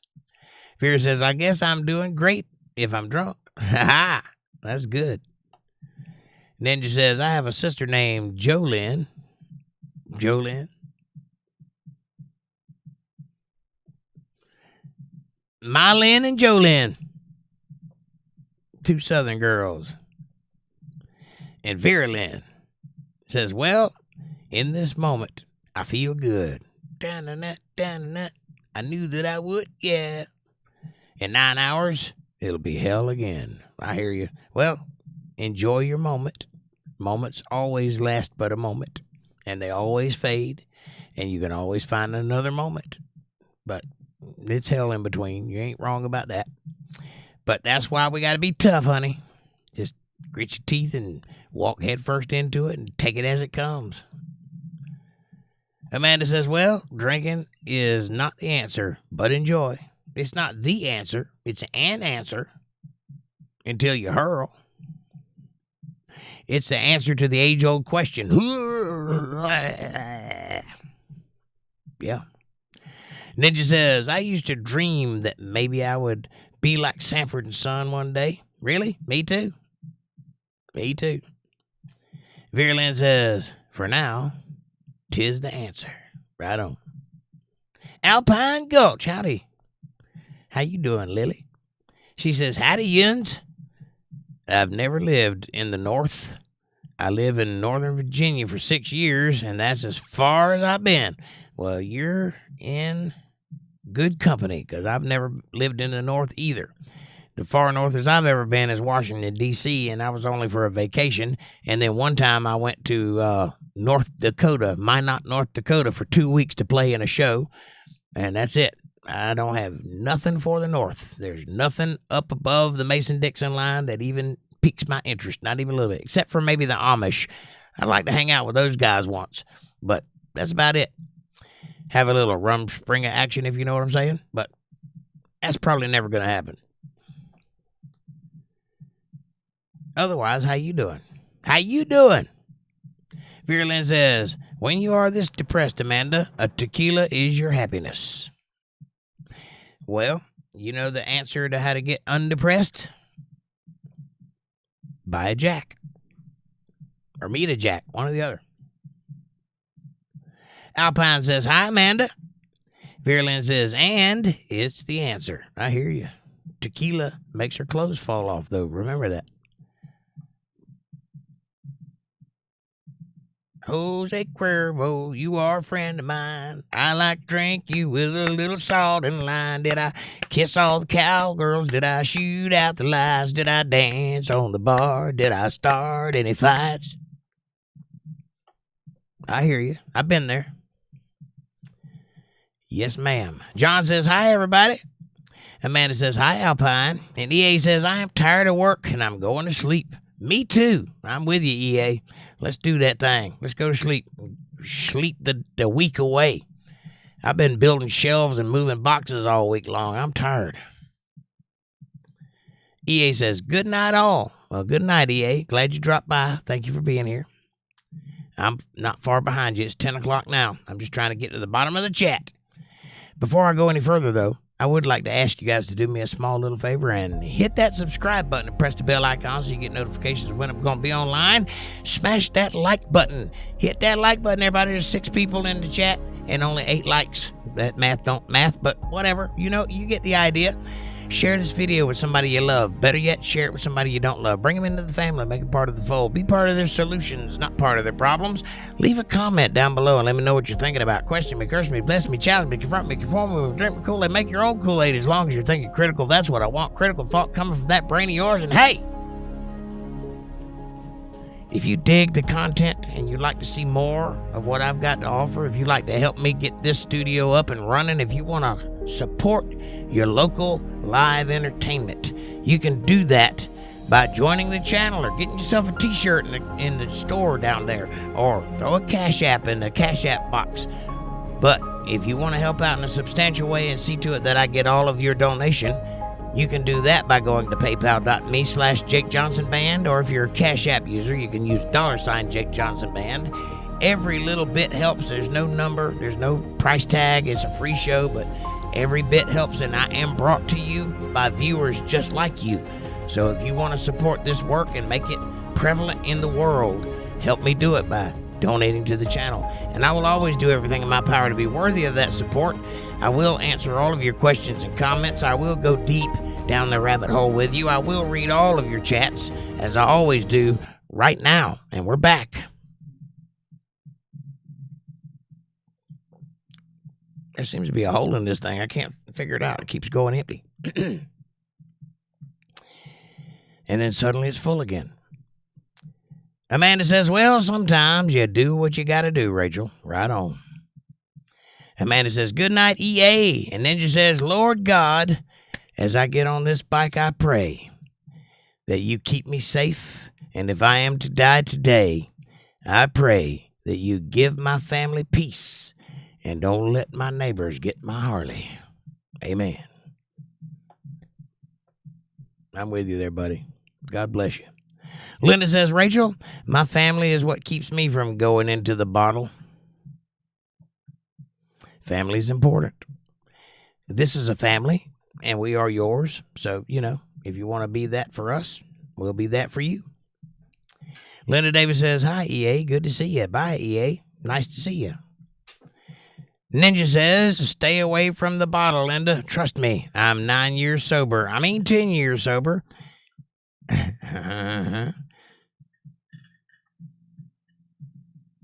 And it is an awesome life. If you need someone, you're more than welcome to call me and talk to me. Amen. Thank you, Ninja. I appreciate that. And likewise. And if you would like Ninja Rider's phone number, get up with me and I'll get up with him and he can give me his phone number and I'll email it to you. We don't trade those things over the chat because you never know who's reading. But there is a way to get it. And if you want to share it directly, you can do Messenger on Facebook at facebook.com/UntetheredLiveFamily. And Amanda says, ASC certified mechanic here. Right on. Ninja says, and you know, Ninja says, this coming up Father's Day, I'll be sober over 10 years, and I think I'm going to have me a lemonade party. I will join you for that lemonade party if you'll join me on April 3rd for Passover. That'll be a Thursday, I think. It's coming up pretty quick, so another week or so. Passover is not a Jewish tradition. It is a Jesus tradition, and we do it because he said, do this in remembrance of me. Take ye and eat, take ye and drink, do this in remembrance of me. So that's what we do here. Mostly because it was a tradition that my mother did, and I'm trying to keep her tradition alive because I honor her. But also because it's the right thing to do. And I do have a Bible study channel, so it makes sense to do it there with all the people that are studying the Bible. So if you would like to join that, it's April 3rd. That's 14 days past the spring equinox on sundown. It will be a little later than sundown. We'll be at 8:30, but still, it counts. And God knows it's the sentiment that matters anyway. It's not, there's no magic in anything. But let's see if I can do this without getting an avalanche. No. You can go to Amazon and pick you up one of these, $6. It has grape juice and a wafer, and there's 6 of them in there. This is not a sponsorship. This is just a good product. Or you can go down to your local food line and pick up some Manischewitz wine and ask the Lord to bless it. And if you get that, you can ask the Lord to bless it, and he will. And you use that in remembrance of Jesus. And that's it. Just a little wine and a little cracker. Don't have to be anything specific. Just make sure it's not leavened, meaning it doesn't have any yeast in it. That's the whole point. It's a symbolic thing, and I will get into why that is symbolic on that day. We'll read the parts of the Bible that talk about it and why the significance of it and why it's important to remember. And if you want to join me for that, I would welcome you, and I hope you do. If not, I'll see you on the next podcast. Linda says, thank you, Ninja. I appreciate you. And Amanda says, that's awesome, Bucks. Keep it up, man. Congrats. I know he's working his way right on into a ranch, ain't he?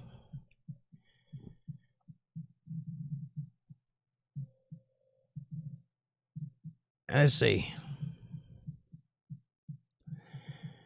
By the power bestowed upon me by God and the greater state of North Carolina and the channel YouTube, I bestow you with the awesome, magnificent, powerful responsibility of the standard moderator position.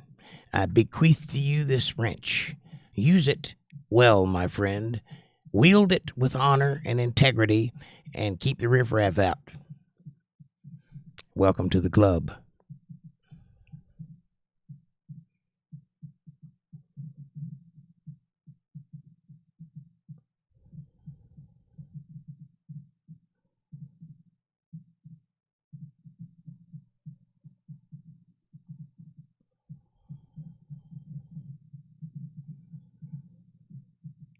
Amanda says Teslas run about 300 miles on a single charge, and the gas stations are putting in quick chargers that full charge in 30 minutes, and you have to pay. Well, yeah, you have to pay, and 30 minutes is a long time to sit on the side of the road waiting for a thing to charge. $5 in gas, I can be in and out in 5 minutes. And Ninja says, boy, that's one thing I don't miss. As hell and happiness in 24 hours. Once I quit drinking, I'm all happiness. That's beautiful, man. And I'm Southern guy, and I'm single. What's up, girls? Nah, just playing, LOL. No, if you play your cards right, there are single ladies in here that is looking for a good man. And they are interested. You just have to be a gentleman. You have to put God first in your life. You have to be a gentleman, and you have to, have a job and a house. I don't think that's too much to ask. And if you play your cards gentlemanly, one of them might strike up a conversation with you. And I would not forsake it, because these are some beautiful, powerful ladies in this chat. I have done my due diligence. Trust me. I have vetted every one of them and weeded out the riffraff. Every single lady in this chat is a high power player and the kind of woman you want to have on your back. You know what I'm saying? So you be a nice man and you talk sweet to the ladies, and you never know. You might meet the one right here in the chat. But I'll tell you this, and I'll tell it straight. If you misuse one of these ladies, if you mistreat them, and they tell me, you're going to have a visit from me, and you're not going to like me after that visit. So you be a good man. And Southern guys make the best husbands, by the way, ladies, because they were raised with parents.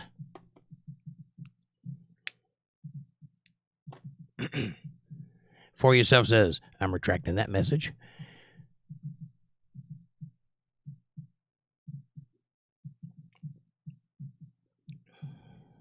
Amanda says, born and raised in Florida, LOL. Totally Southern. Maybe Southern Michigan or Northern Puerto Rico. Northern Cuba. Ninja says, me and you both from Tampa, Florida. Ain't we, Amanda? Right on. I think she's from an island. I can't remember. She's born there somewhere, though. Amanda says, I was born in Rockledge and raised in Lakeland. Close enough, though, LOL. I thought you were born on Anna Maria Island or whatever it is. Huh? Merritt Island. I thought you were born on Merritt Island. Okay, well, yes, Merritt Island. Then. I told you she was born on an island. I got me an island babe. Maybe I can convince her to wear a grass skirt later. And some coconuts.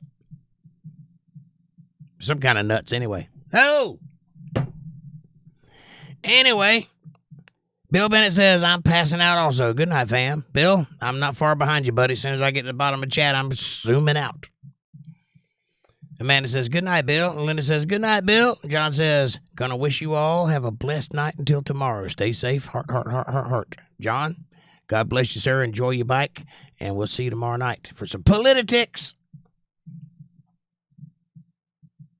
Amanda says, good night, John. And Ninja says, yep, I was born in Dade City, Florida, raised in Richland, and spent a lot of time in St. Pete, Zephyr Hills, and Tampa. I used to work in Zephyr Hills at a water bottling plant. I was a security guard there. Amanda says, check out this merch. This is the Untethered Live store right here. Pow! And Linda says, good night or good morning, John. Heart exclamation point. Rich says, Linda, email me to chat anytime. Right on, Rich. And we need your email. It's richs0654@gmail.com. If you want to email Rich, that's his email address. And Rich is a good man, good quality feller. I thought, I wonder if it just won't show up. Oh, yeah, it showed up. Okay, cool. Amanda says, I worked at the Flying J in Seffner for a little while. Nice. What's a Flying J? And it ain't me when I'm high.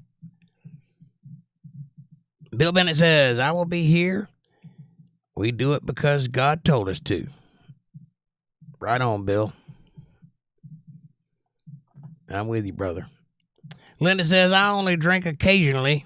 I have too many people counting on me, and I'm just saying that it's tempting because of some challenges. I just choose God and family first. Amen. And don't let occasionally be every day. There's nothing wrong with a little drink, right? Even the Bible says a little wine for the good of the belly. A little wine, a little drink is good for you. It lightens the mood. It makes you feel better. You can socially lubricate a situation and get a little more comfortable with the ladies or whatever, or men. But the problem is overindulging. It's crawling in that bottle. They call it spirits for a reason because it brings up spirits into your system that you don't need to compromise. So don't overindulge. It's all right to have a little drink. There's no harm in that, despite what all the Christians have been telling you for years. I promise you, the Bible endorses a little drink for the good of the stomach. That means the core, the good of your intuition, the good of your feelings. That's where the stomach is involved. You know, the gut feeling kind of thing. Anyway, it will not hurt you to have a little drink. There's not anything wrong with it. However, be wise. If you are the kind of person that is easy to indulge, the kind of person that has an addictive personality, moderate yourself and stay away from that sort of thing. If you have no problems like that and you can take it or leave it, you can have a drink. That's fine. But put your family first. Don't drink away your rent money. Don't gamble away your rent money. You know, don't turn tricks for drinks or whatever it is the ladies are doing these days. Exercise a little self-control. And you'll be fine. I support that. Also, if you're the kind of person that needs to stay sober because you have a problem, then by all means, fight that sobriety with everything you have. Keep it Make it sanctimonious. Keep it as a paramount thing in your life because it's an achievement. It's not easy to do if you have a problem. And if you're doing it, congratulations. You're showing the world that you're stronger and wiser than the serpent. Dakota Wright says, hello, friends. Hello, Dakota. Nice to see you. Amanda says, welcome to the Wrench Club, Ninja. Linda Davis says, hi, Dakota. And Amanda says, hi, Dakota. And Dakota says, hi, Linda. And Ninja says, so cool, so cool. I love it. I love it. Now you're one of the guys, ladies. And they will explain to you. Watch them. Don't do anything rash right off the bat. Watch them, and it's pretty common sense. Here are the rules, okay? Just so you know. I let people say whatever they want to say. There is no subject that is taboo. They can correct me if I'm wrong. They can argue with me. They can call me names. None of that is off limits. The only thing is, if they're rude to the ladies, if they're trolling and they're not here to be part of the conversation, or if they're saying something overtly offensive that does not need to be said or isn't part of the conversation. That's the reason to ban somebody, but you always give them a chance first. Warn them. Tell them, look, knock it off. Warn them a second time. Knock it off. I'm telling you, if you do it again, you're going to be out of here. And then remove them. Manda will probably get it before anybody. She is the banhammer, but it's your job to support the rest of the wrenches. That's the job. All you got to do is support. You don't have to do anything if you don't want to. But if they're busy doing something and you see a problem, I give you the trust that you will handle it, and I will stand by your decision. That is your wrench. I'm trusting you with it. Don't disappoint me. And also, our job is to gain subscribers, not lose them, so be cautious of who you're reprimanding. If you know there's a person who donates on a regular basis, they have more latitude because they're putting money into the pot. So don't be, censuring people that are part of the system until they overstep. If they overstep the line too far, then you got to do something. But that's it. Other than that, they can say whatever they want to me. They can say I'm wrong. They can say I'm full of shit. Whatever it is, because I can argue myself quite effectively. And I would rather answer a question than boot it out and not answer it. Because that way everybody that's listening can hear the answer and discern the wisdom in what I say. Ultimately, it's about creating content, and you can't create content if you're shutting it down. But there are some things worthy of being shut down. And you're the man now. You are the police. Wield your authority with honor. Dakota says, hey, Amanda. And Amanda says, nothing hotter than a good old southern country boy, ma'am. Ninja says, I can't believe I've got a wrench. Y'all are gonna make me cry. No, you're just part of the family now. And you deserve it. Alpine says, careful with Jake's matchmaking. The age difference could knock you out. I warned ahead of time about that. If that was a no go, I apologize, but I did let him know. And it was his decision to call, so if he called, I hope that worked. I'm not matchmaking, I'm just facilitating. I didn't tell him he had to call you. That was his call. If he called you, awesome. And I hope you guys at least became friends. Otherwise, he's a good dude, so, Amanda says, oh, damn, Jake. Peanuts. The nut joke. Got it. And Amanda says, LOL, Alpine, did y'all have a big age difference? Yes, 15 years. That's not a big age difference. 15 years is nothing. It's an age difference. It's not a big one, though. 60 years is a big age difference. But, that's up to you guys. Maybe if nothing else, you can have a conversation with each other and fill up some of that empty space. I'm not saying that every time you meet somebody, it's going to be a match made in heaven, but if you don't ever talk, you won't ever know. So you did the right thing. I'm sure. I trust you. I wouldn't have I wouldn't have requested that conversation happen if I didn't trust the two of you and think that there was a possibility that you might have some connection, might be friends, and start from there, you know. But it's not a bad thing. Hopefully he didn't get out of line or anything, right? Amanda says, oh, that's not bad. I haven't seen him today, so maybe that's a problem. Did he do something he shouldn't have done? Amanda says, a Flying J is a truck stop. I know, I was joking.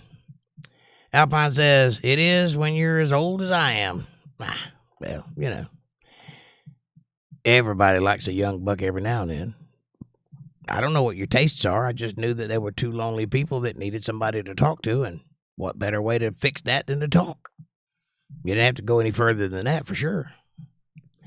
Ninja says, the water bottling plant is 3 miles from my house. Well, see, we were right close together, and you didn't even know it.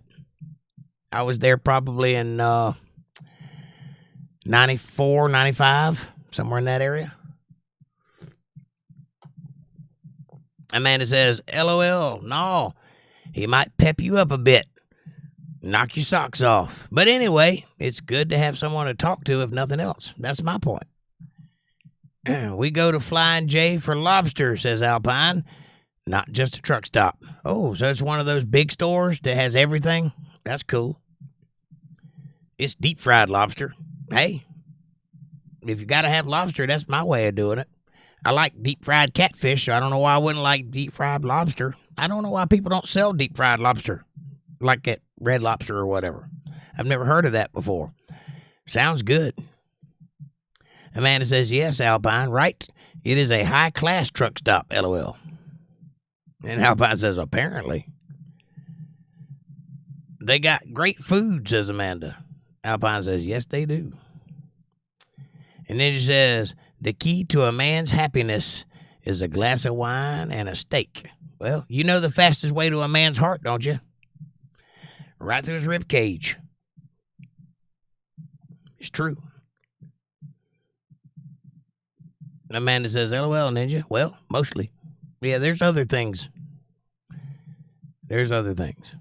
Now, as far as age goes, I don't know how you feel about it. I've always kind of fancied younger women. I currently have a younger woman by 10 years or better. Might be 11, somewhere in that area. And we met when the age difference mattered, if you know what I'm saying. Long time ago, 35 years ago. You do the math. Anyway, it can be bad, but it also can be exciting. It depends on how adult the younger one is. If there's wisdom and age there, doesn't matter if they're a little younger. That's not, age is just a number. It doesn't mean anything. What matters is mental connection. And you may be, you know, worlds smarter and worlds wiser than he is, and that might be a problem. But, you know, I wouldn't kibosh the whole idea based on just the age, because there might be something there. You never know.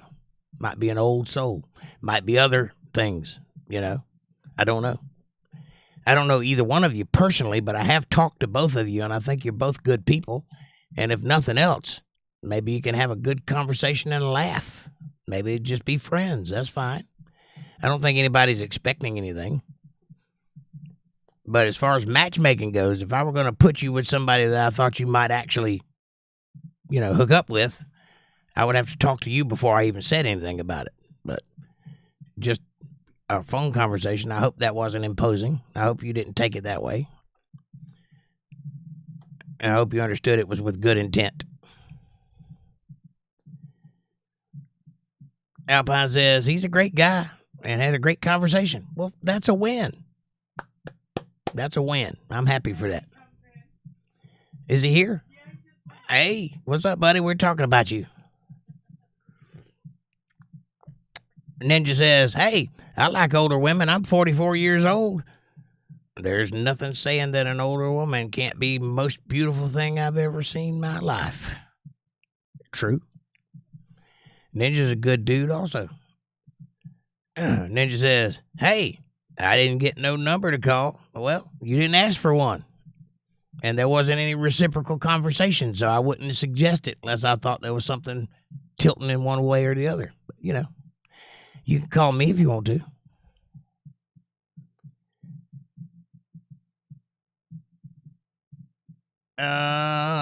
This is Ninja's YouTube channel. If anybody wants to go check him out, go by and give him a like and a subscription if you like his content. I will personally vouch for his personality. I don't know about his content because I hadn't been to his page yet, but he tells me it's quite nice. So go check it out. Amanda says, you have 2 new subs, Ninja. 3. Ninja says, yay. Aaron, what's up, my brother? Nice to see you. How you doing, buddy? Linda says, hold on. Make that 3, Ninja. Oh, you got, see, you're filling up with subs already, buddy. Congratulations. Amanda says, hi, Aaron. Were your ears ringing? We were talking about you. Linda says, hey, Aaron. Aaron says, nope. I was out running. Ooh, nice. I can't do that. Alpine says, howdy, Aaron. I believe you two have met. Aaron says, hey, Linda Davis. And Amanda says, nice, Aaron. Run for me, too. You get out and run for you. I'll limp along behind you and pant. Aaron says, Alpine, yo. What he talking about? Well, we were talking about, among other things, airplanes and cars and motorcycles, trucks and go-karts and flying J's and Zephyr Hills and what else? Emotional damage and statutory rape and age differences and love connections. And your name came up. Anyway, Amanda says, you, Aaron. LOL. Aaron says, what I do now? Nothing. Nothing at all. And Amanda says, no, nothing. We were just talking about matchmaking, LOL. And I said I wasn't trying to matchmake. I was just trying to introduce a couple of friends. And if anything happened from there, that'd be awesome. I said I was too old for you, Aaron, says Alpine. Alpine says, oh, says who? See? I told you age is just a number. Ninja says, I'll have more videos coming up soon on my channel. Well, we're going to be there. We're going to check it out, and we're going to get you some subs, buddy. Dana, hello, darling. How are you, Dana? Nice to see you. How's Grandpa doing? She says, am I too late? No, never. You know I'll stay longer just because you showed up. We did get a new wrench today. Welcome, Ninja Rider, to the wrench program, the wrench initiative, the J-Tag team. You got to get yourself a J-Tag pretty soon, though. Dana says, greetings. Hi. Amanda says, hi, Dana, hun. Mystery heart. Linda says, hi, Dana. Mystery heart. Ninja says, hi, Dana. And Dana says, Amanda, heart. Aaron says, Ninja got a channel? Yes, and the link is right there if you want to check it out. It's pretty cool. Aaron has got some cool stuff going on in his life, too, Ninja. And you guys are mechanically and engineeringly inclined, so you might want to, swap information. Dana says, Linda. Amanda says, here's your channel. That's Ninja Rider's channel right there. And Dana says, Linda Davis, heart exclamation point. And Amanda says, above, Aaron. Dana says, hi, Ninja Rider. Aaron says, what's on his channel? He's got motorcycle stuff, I think. And he's the motorcycle guy, says Amanda. Aaron says, oh, dang, that's dope. You might find something you like there. Go check him out. Give him a like anyway. Danny says, my grandfather is doing great. Very happy about this well-being, about his well-being. I am too. Congratulations. That's awesome. We've been dying to know how he was doing. And I'm glad that he's adjusting well being with you. And I'm sure you're taking great care of him. John says, I just found out breaking news. R.I.P. George Foreman died. Oh, wow. George Foreman, of course, is the boxer that famously went up against the Iron Mike Tyson and got his ear bit. No, that was Evander Holyfield. George Foreman did go up against Mike Tyson, though, and he had a grill that he sold. And I have one in my kitchen. It's a lovely grill, and I'm going to miss old George Foreman. Excellent heavyweight boxer, though. And thanks for the information, John. I did not know he had passed away. Amanda says, oh, no, John, damn, R.I.P. George. And Ninja says, yes, currently I have a 600 Ninja R and a 250 Ninja R and a 1997 Katana Suzuki. Nice. I currently have a 2000 Harley-Davidson Softail Heritage Softail. Amanda says, that's awesome, Dana, hon. Praise God. Amen. Ninja says, the slowest motorcycle I got does 110 miles per hour, and the fastest motorcycle I got does 180 miles per hour. Mine says it'll do 180, but I don't think it'll get there. It says it on the speedometer, though. I've gotten it up to like 100, but I don't want to push it any further than that.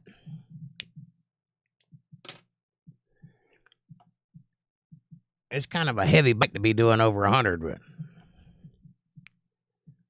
Aaron says, I was given a part of the Berlin Wall. I'm so happy about it. Really? Interesting. Does it have graffiti on it or anything? That's cool, man. I didn't know there were still pieces of the Berlin Wall floating around. Ninja says, I've only been to 130 miles per hour on all of them. I wouldn't try to go any faster than that. Men were not supposed to go that fast. Amanda says, Ninja, all I see in your previous comment is death sentence, death sentence, death sentence, LOL. Or death wish, right? Aaron says, he was the thriller on Millennia against Ali. Right on.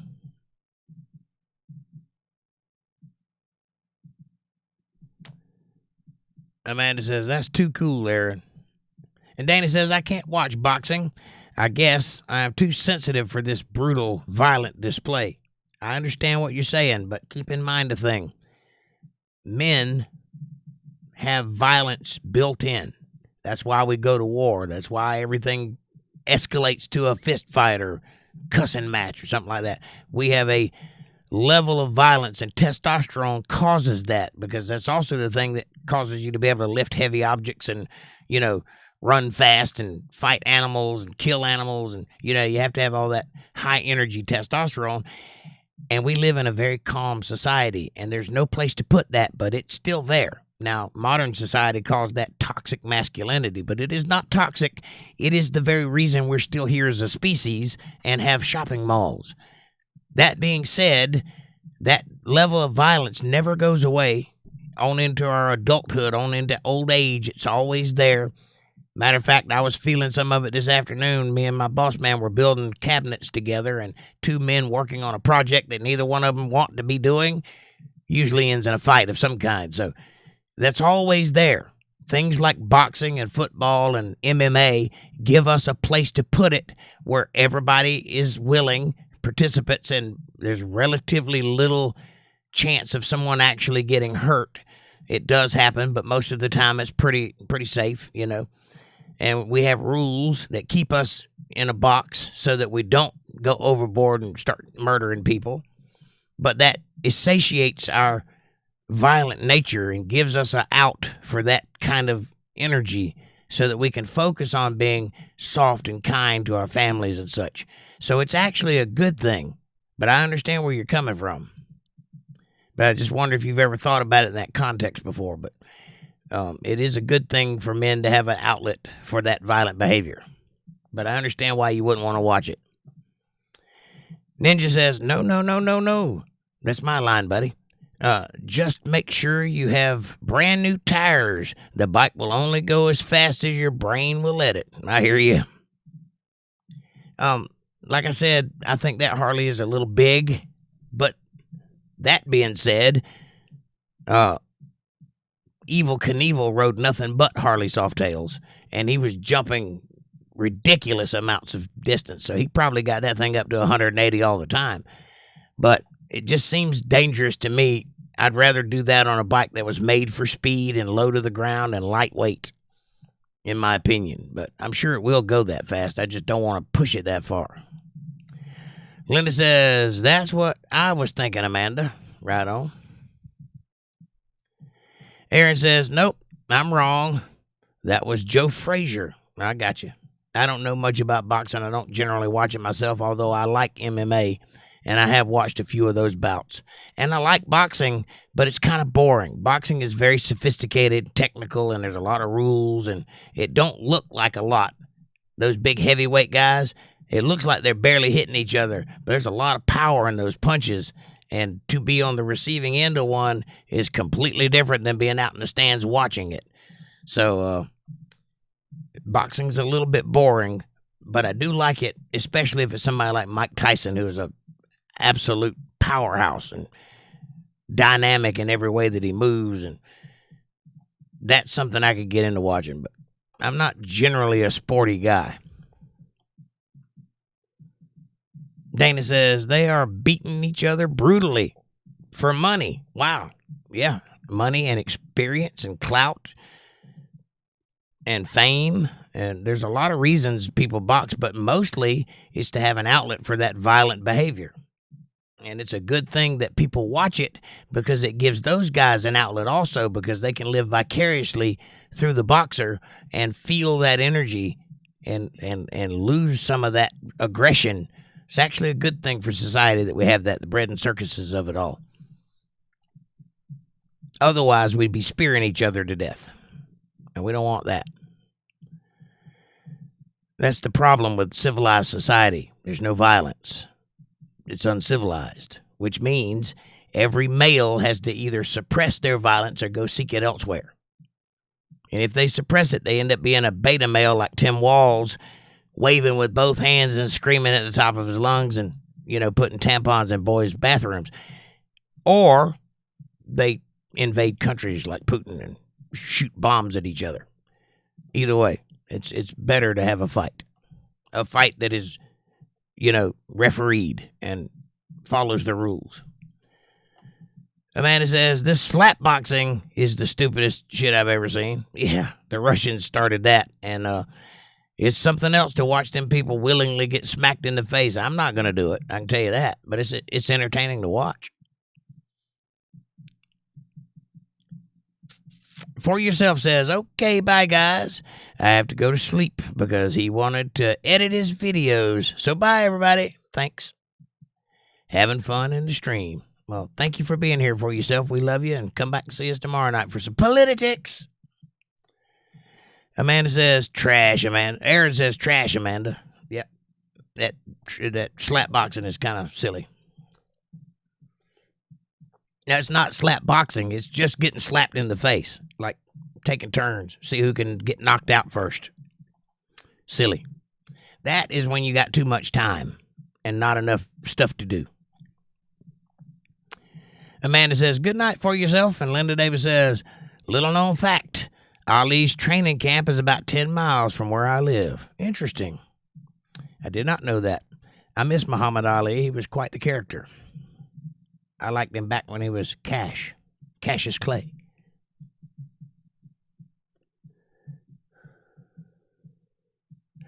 John says, being an ex-boxer, I'd rather seen it in the ring, not on the streets. I'd rather see it in the ring and not on the streets. I hear you.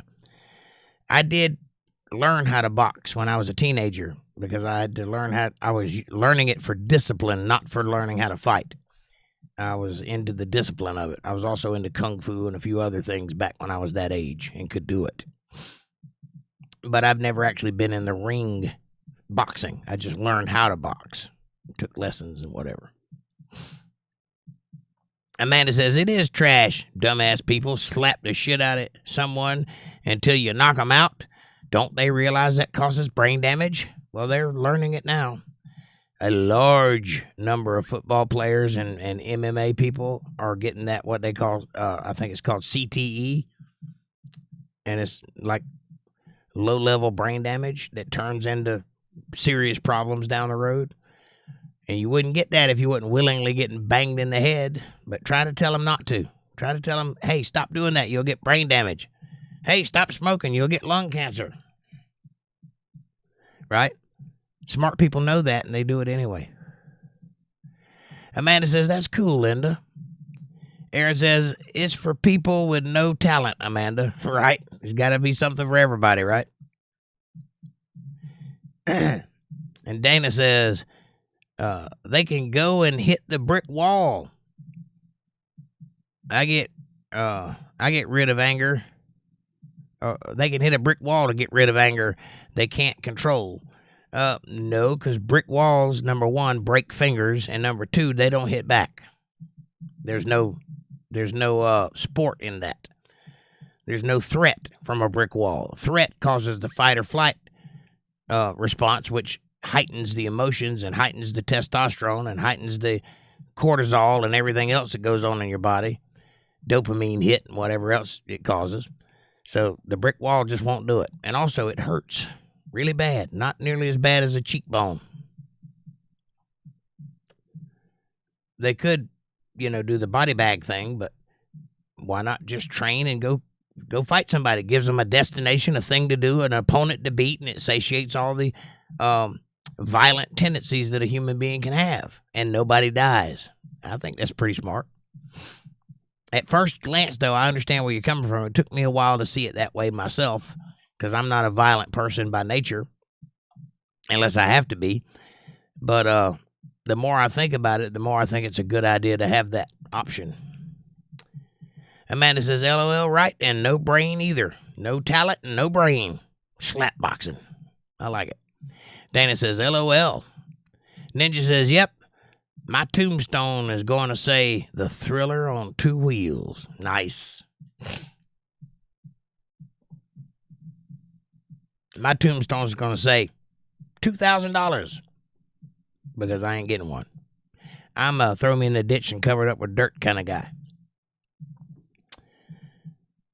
Amanda says, LOL, Ninja. The Thriller on 2-wheeler. The Thriller on 2-wheeler. Thriller on 2-wheeler. Got it. Why not 2-wheeler thriller? 2-wheeler thriller. 2-wheeler thriller. I like it.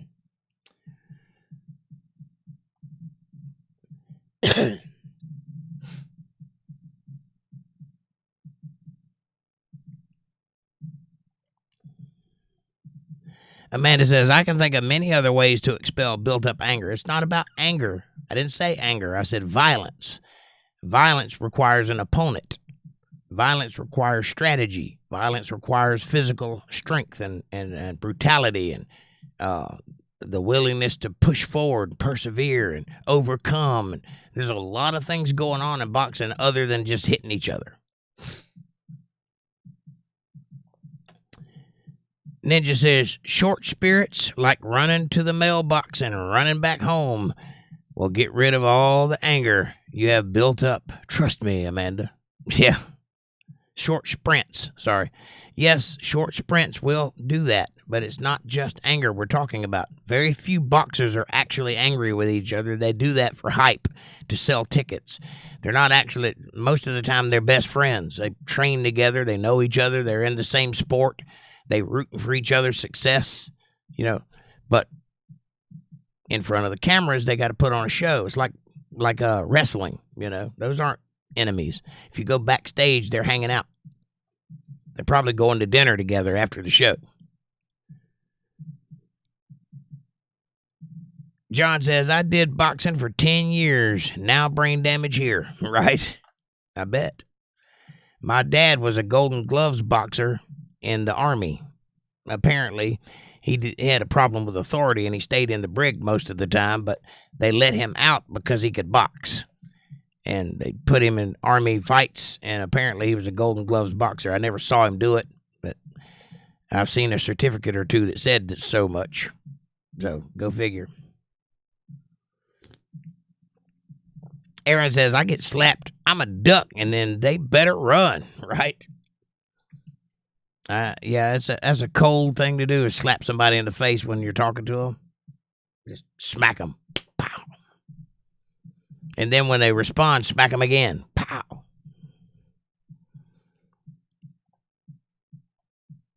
Amanda says, LOL, right, Aaron?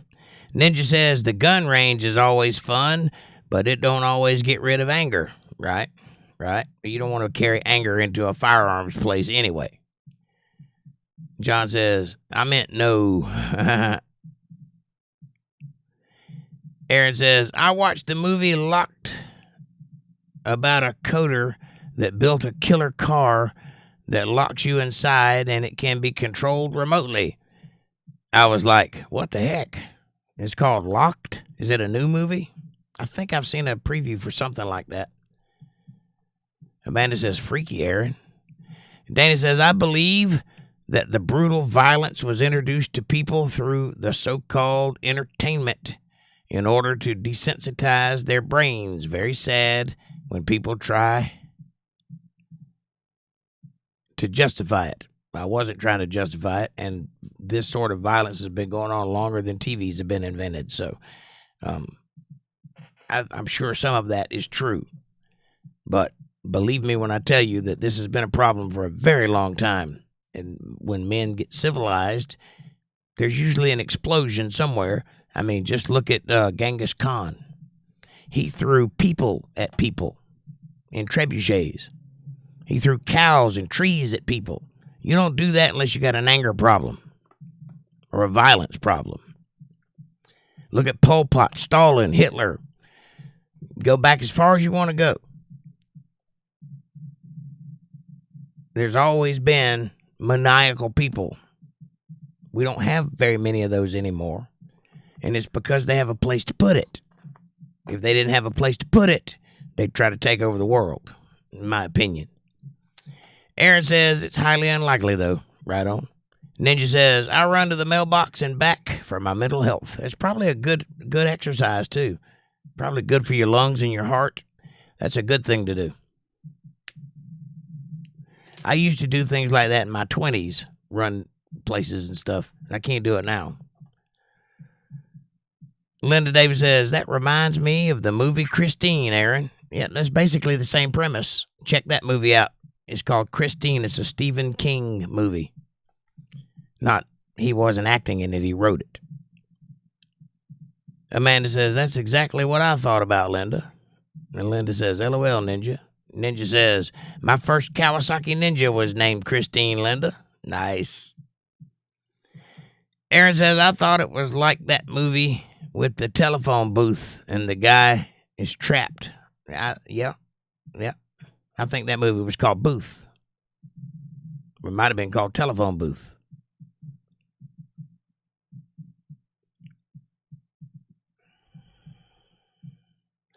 Aaron says, Christine, that freaky robot that is sleeping with husbands right in the movie. But there may be a movie like that, but the one we're talking about is from the 80s, and it's a car movie. So I think it's a Bel Air. It might be a 57 Chevy, but I think it's a Bel Air. Amanda says, no, Aaron, Christine is about a possessed car, a Stephen King movie from like the 80s. Aaron says, my mom had the best slap of all time. My mom did too, or she didn't slap, she punched. Linda Davis says, Aaron, it's a movie about a car that traps its owner in her and attacks anyone she felt threatened to come between them. Wow, I don't even remember the plot of the movie, but that's probably it. Also, look into Cujo. That's a good movie, but it's about a dog. Amanda says, LOL, Aaron, all moms do. Yep. Danny says, I wasn't talking about you, Jake. This was a general statement I made. I got it. I understood. I'm just responding to what I'm reading. Aaron says, I missed that slap. Never thought I would. Yep. Listen, I'm a grown man. I have been since I was 11 years old. Nobody, and I mean nobody, tells me where to go, what to do, and how to do it. But my mama could go, shh, and I would stop in mid-sentence. She's the only one that could. But she did.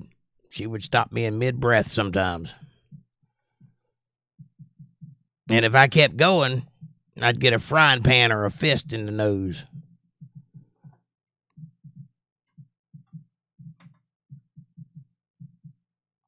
Amanda says, LOL, I know what you mean, Aaron. Ninja says, I never boxed, but I've been in a couple of fights where I've heard some colors and seen some sounds. Right on. Got your bell rang a few times? I've been in more fights than I care to talk about, which is why I can tell you it's not a good thing to do. And if you can avoid it, you should at all costs, especially if you're up in age. They don't bounce back like they used to. You know what I'm saying? Amanda says, LOL, Ninja. And John says, and George Foreman was a preacher man, too. Was he? I didn't know that. Well, good that he's with the Father now, but bad that the world has lost a good entertainer. Amanda says, Cujo was a messed up movie. Yeah, it was. Linda says, Aaron, my kids say I can make my slippers turn corners to get them. Ha ha. You're one of those throwers, are you? Uh-huh. My mom threw something at me one and only one time, and it was a porcelain coffee cup, and it hit me. Wasn't fun. Dana says, now, with the TV screens in people's homes, this is how the violence is invited in their own living rooms and bedrooms every day. I understand, and that you're right. You are right about that. Ninja says, oh, yes, most definitely. Vikings did not have TVs. Right on. Well, the reason that you don't hear about conquerings anymore is, number one, because everybody's conquered the places they wanted. But number two, because we got other outlets, and it takes a lot of effort to conquer another place. But it can be done. But there's a reason that we've moved past that era, because now we have other ways, other means of putting that energy in places to be, and we're a lot more intelligent as a general rule, not as a society, but as general people are smarter and have more options, more wisdom.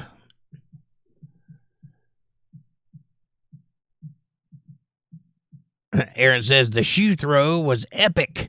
She was on the phone and was like, hold on, girl, and she would throw that object and whap. Yep. Hold on, girl. Yep. Ninja said, my neighbors probably think I'm crazy for running back and forth to the mailbox, but, you know, whatever. Well, don't worry about what your neighbors think.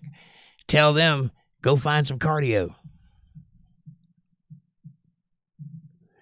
Linda says, well, they move faster than I can. Right on. My granny was in a wheelchair all her life. She had polio. But she raised 11 young'uns, and all of their young'uns, she raised them too.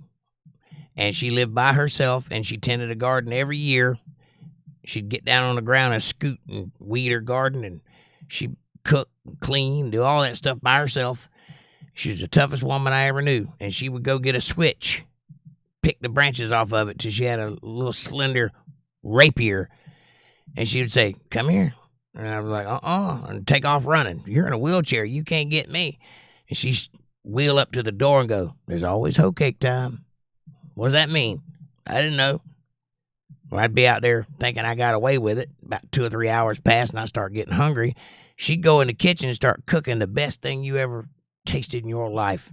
Smell just waft through the neighborhood, and I'm like that cartoon, you know. You can smell that food just a cooking. I'm just getting hungry and hungrier. Hours go on by, you know. She ain't said a word. Everything's calm. She done forgot all about it. I've done forgot all about it. But that smell beckoning me to the house. And then she'd put that hoe cake on, and you could smell that bread everywhere. And that's the nail in the coffin right there. I'm coming home for some dinner. As soon as I walk in the door, she grab me by the hair of the head and tear my ass up. There's always hoe cake time.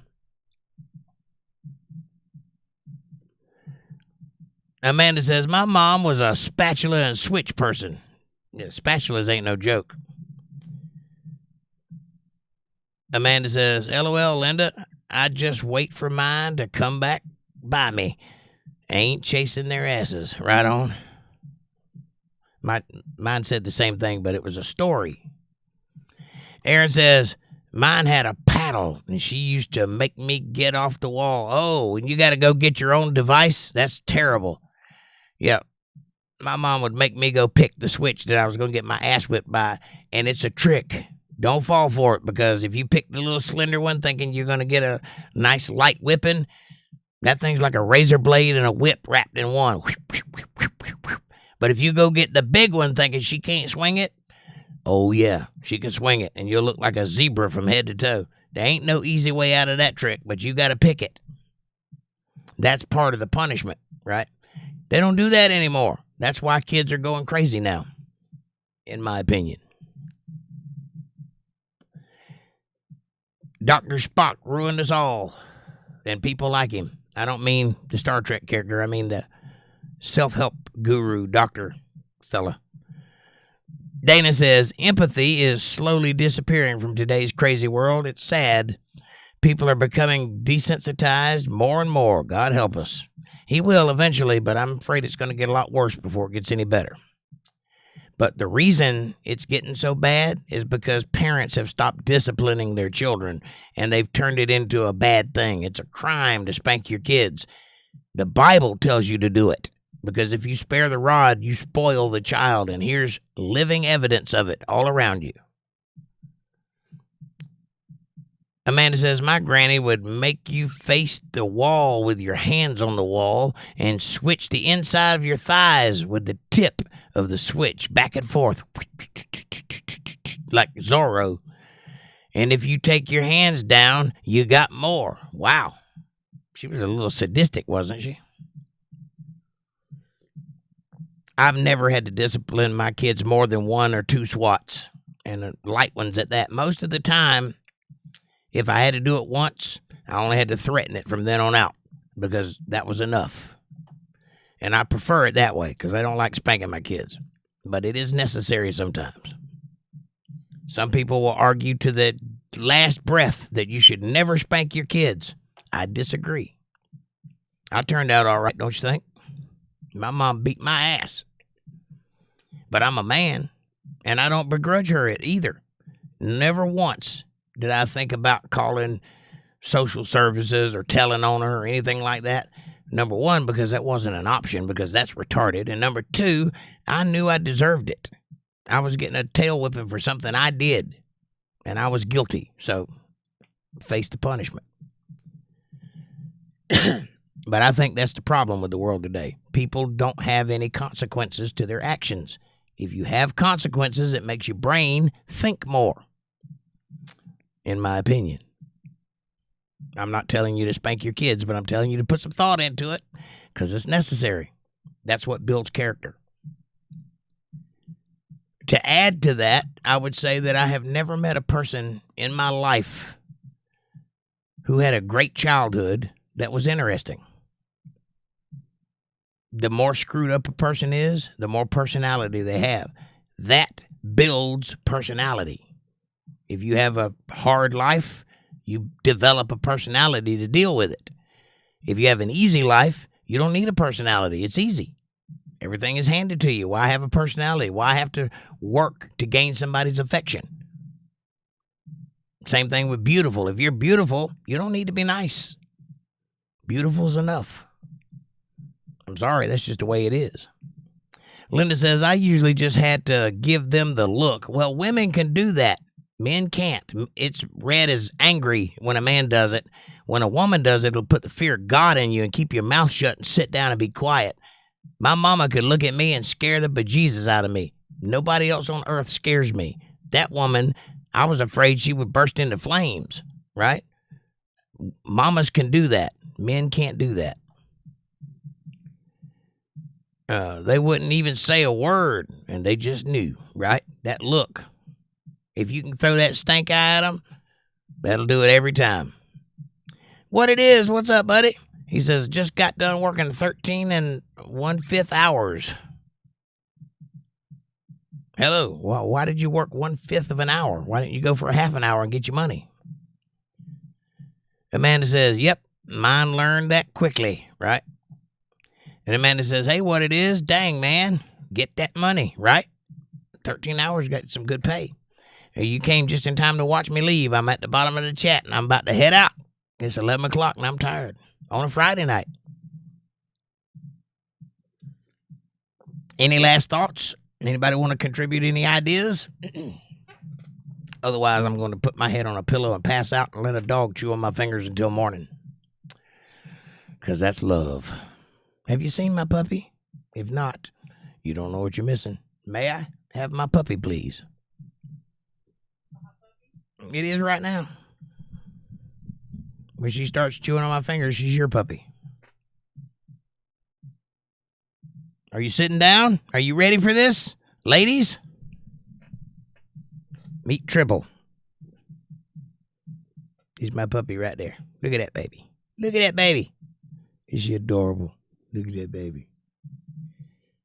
She is this big, 7 weeks old and full of energy. What do you think about that?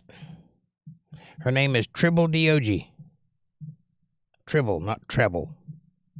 Tribble is in Star Trek character. You like the puppy, Dana? She's adorable, isn't she? She is part Shih Tzu and part Chihuahua. She's a Shih Chihuahua. Shih Chihuahua, right there. Look at that pretty face. Look at that pretty face. Is she sweet? And she's just as sweet as she can be until she's chewing on your fingers at 4 o'clock in the morning. A Wazoo? Wazoo? No, she's a Shih Chihuahua. Aaron says, thanks, Jake and Amanda. Aaron, God bless you, sir. Dana says, smiley face, and heart the puppy. Mm-hmm. It was 13, says what it is. I got to read up. Oh, 13 hours. Well, you wrote 13 and 1/5 hours. 13, 1/5 is 1/5. Which is not very much. Amanda says, good night all. See you tomorrow night at 8:30 p.m. Eastern Standard Time right here on Untethered Live for Politics. Let your politics hang out. Much love, y'all. Right on.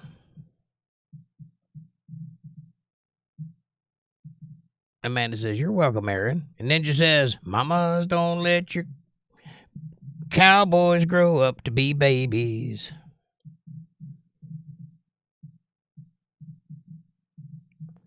Linda says, thanks all for the company and chat. I love you all. I love you too. Thank you for being here. Amanda says, LOL, no, Ninja. Don't make them be cowboys. Yeah. Mamas, don't let your cowboys grow up to be babies. Make them pick guitars and drive them old trucks. Don't let them be doctors and lawyers and such. That's how the song goes, I'm pretty sure. Amanda says, Linda Hart and Dana Hart. I love you guys. I'm going to go and pet this puppy and drink some coffee and pass out. Thank you for being here. I enjoyed the conversation immensely. You guys are awesome. Ninja, welcome to the team. We love you, and we'll see you guys tomorrow night at 8:30. Have a great night. God bless each and every one of you. Until then, thanks for watching.